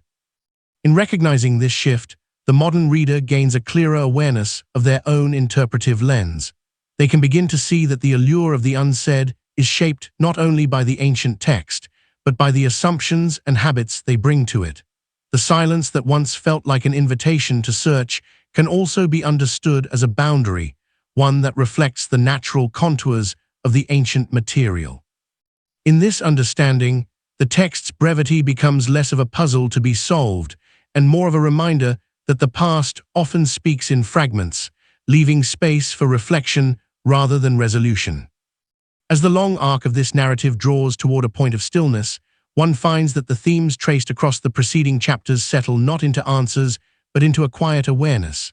The extraordinary beings mentioned so briefly in ancient texts have moved through centuries not by force of explanation, nor by the weight of doctrine, but through something lighter and more delicate, a combination of presence and absence, of written words and surrounding silence. Their endurance is not loud. It is quiet, almost translucent, shaped by the subtle interplay of memory and restraint. When we look back across the history of interpretation, what becomes most striking is not what has been said about these passages, but how they have remained unchanged in their brevity, unexpanded by official commentary, unclaimed by theology. They persist because the text carries them forward, and because each generation, in encountering them, senses that they belong to the fabric of the narrative even if they do not anchor it.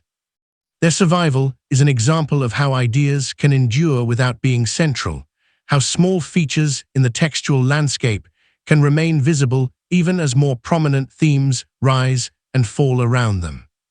This endurance encourages a reflection on the nature of memory itself.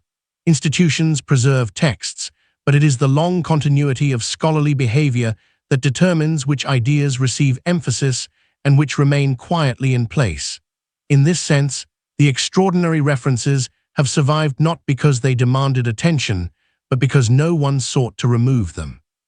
They remained peacefully embedded in the manuscript tradition, attended by scribes, copied with care, and held among countless other lines whose significance varies across time. Their presence within this vast accumulation of material demonstrates how absence can function alongside memory, not as erasure, but as a kind of stillness that allows ambiguity to endure. For the modern reader, this stillness may feel unusual.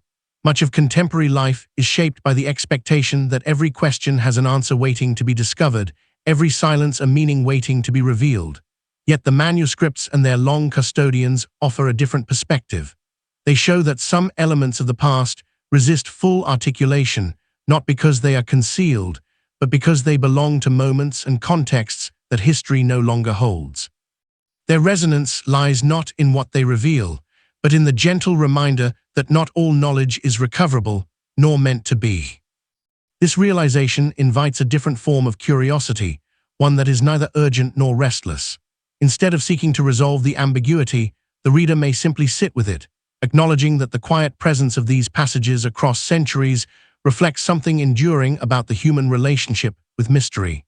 The ancient writers accepted that some details remained background elements, familiar to their audiences in ways that no longer translate.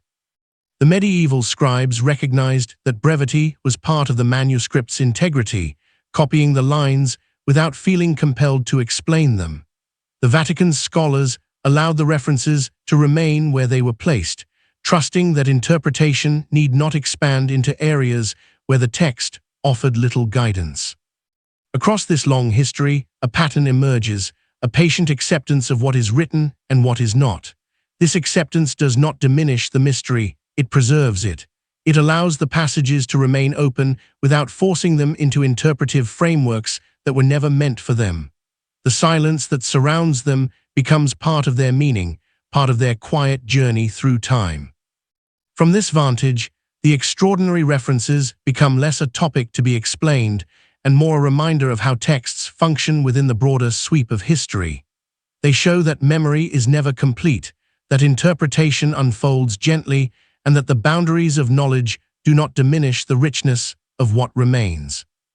In a way, they stand as symbols of the manuscript tradition itself, small, resilient, and quietly carried through generations by those who understood that not every line demands a conclusion.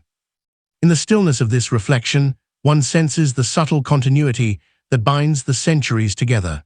Scribes bending over parchment, scholars weighing the structure of doctrine, readers in later eras tracing the contours of mystery, all form part of the same long movement, even if they approach the text with different tools and expectations. Their combined presence shapes the life of the material, yet the material retains its own quiet independence, offering itself without insisting on interpretation. It is in this space, between what is preserved and what is unspoken, that the themes explored throughout this work find their gentle resting place. Nothing is resolved, yet nothing is lost. The fragments remain where they were first placed, accompanied by the long patience of history. To spend time with these passages is to learn that some mysteries endure not because they are hidden, but because they remain untouched by the kinds of explanations that later centuries often seek. In this recognition, the reader may find a calmness that mirrors the manuscript tradition itself. The ancient texts do not demand closure. They offer instead a quiet invitation to rest in the awareness that some aspects of the past remain open, shaped by silence as much as by ink. The Vatican's long memory, the scribes' hesitations, the scholars' restraint, the modern reader's curiosity, all converge in this shared space, where the written and unwritten coexist without tension. This chapter does not move the narrative forward, nor does it seek to draw connections beyond those already present. It simply lingers in the reality that the extraordinary beings endure through absence as much as through presence. The silence that surrounds them is not a barrier, but part of the texture of the textual world, a reminder that the past speaks in fragments, and that listening to those fragments requires a quietness of its own.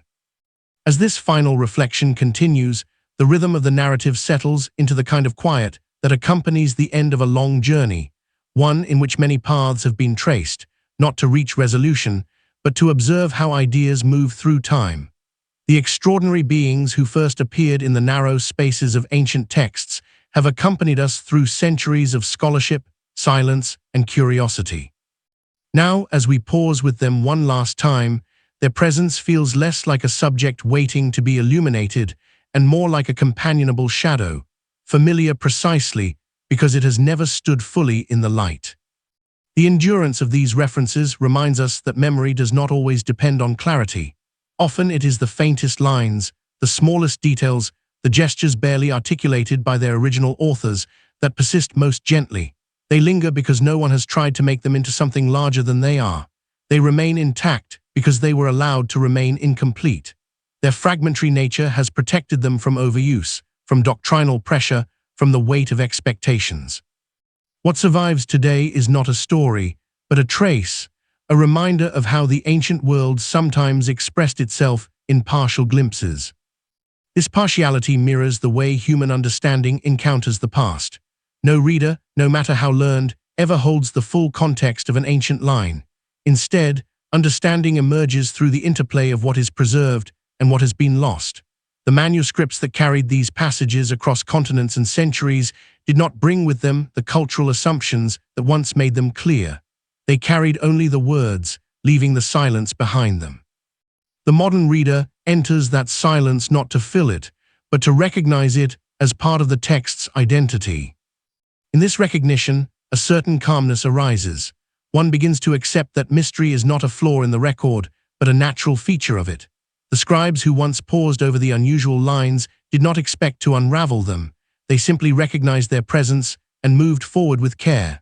The scholars who later encountered the same passages saw no pressing need to elaborate, trusting that not every detail demanded interpretation. Their restraint became part of the manuscript's memory, shaping the culture of reading that followed. Today, when modern readers return to these same lines, they bring with them new habits, new questions, new sensitivities, yet the text remains unchanged. Its brevity resists expansion, inviting instead a gentler form of engagement, one that listens more than it speaks. This listening becomes an exercise in humility, a reminder that the past often speaks softly and that its softest voices are sometimes the most enduring. In this stillness, one notices how ideas can persist through quiet channels, not through proclamation or controversy, but through the patient work of copying, storing, reading, and refraining. The extraordinary beings survive not as grand figures, but as understated presences, held in place by the continuity of the manuscript tradition and the steady hands of those who carried it forward. Their endurance reflects the larger truth that much of what survives from antiquity does so because it was neither emphasized nor erased. It was simply allowed to remain. This final chapter, unlike the others, does not seek to introduce another layer of analysis. It rests instead in the awareness that some themes continue through their very resistance to definition. They invite contemplation rather than conclusion. They encourage the reader to observe the subtle interplay of text and silence, of preservation and forgetting, of memory and the spaces where memory grows thin. These are the forces that shape the life of ideas across time, guiding them without fully explaining them. As we consider these forces, the Vatican's long tradition of curation comes into gentle conversation with the wider cultural imagination. Both have contributed to the survival of the extraordinary references, though in very different ways. The institution preserved the passages by holding them close to their original form, resisting the temptation to elaborate. The broader culture, in turn, preserved them by returning to them with curiosity, allowing the minimal lines to suggest possibilities and questions. Between these two forms of preservation, one quiet and disciplined, the other exploratory and shifting, the fragments found their place in history. And so, in this ending, we find no resolution, only the quiet acknowledgement that some lines will remain open. This openness is not a problem to be solved, but a condition to be respected. It reflects the nature of ancient writing, the reality of lost contexts, and the limits of modern inquiry. It invites a gentle curiosity, one that approaches the text with interest, yet accepts that some answers remain beyond reach. In this quiet curiosity, the reader becomes part of the tradition, not by expanding the fragments or imposing interpretations, but by allowing them to remain what they have always been, small windows into a world we can no longer fully see. The extraordinary beings stand at the threshold of that world, not as central figures, not as hidden truths, but as reminders of how the past speaks in uneven textures. Their presence is faint, yet unmistakable, carried forward by a chain of care that stretches across centuries. As the chapter settles into its final moments, the narrative releases any expectation of closure. It rests in the stillness that the texts themselves embody. The ancient brevity remains, the silence around it remains, and the reader, having traced the long movement of memory from scribe to scholar to modern curiosity, is left with a gentle awareness that some mysteries endure not because they demand answers, but because they invite reflection.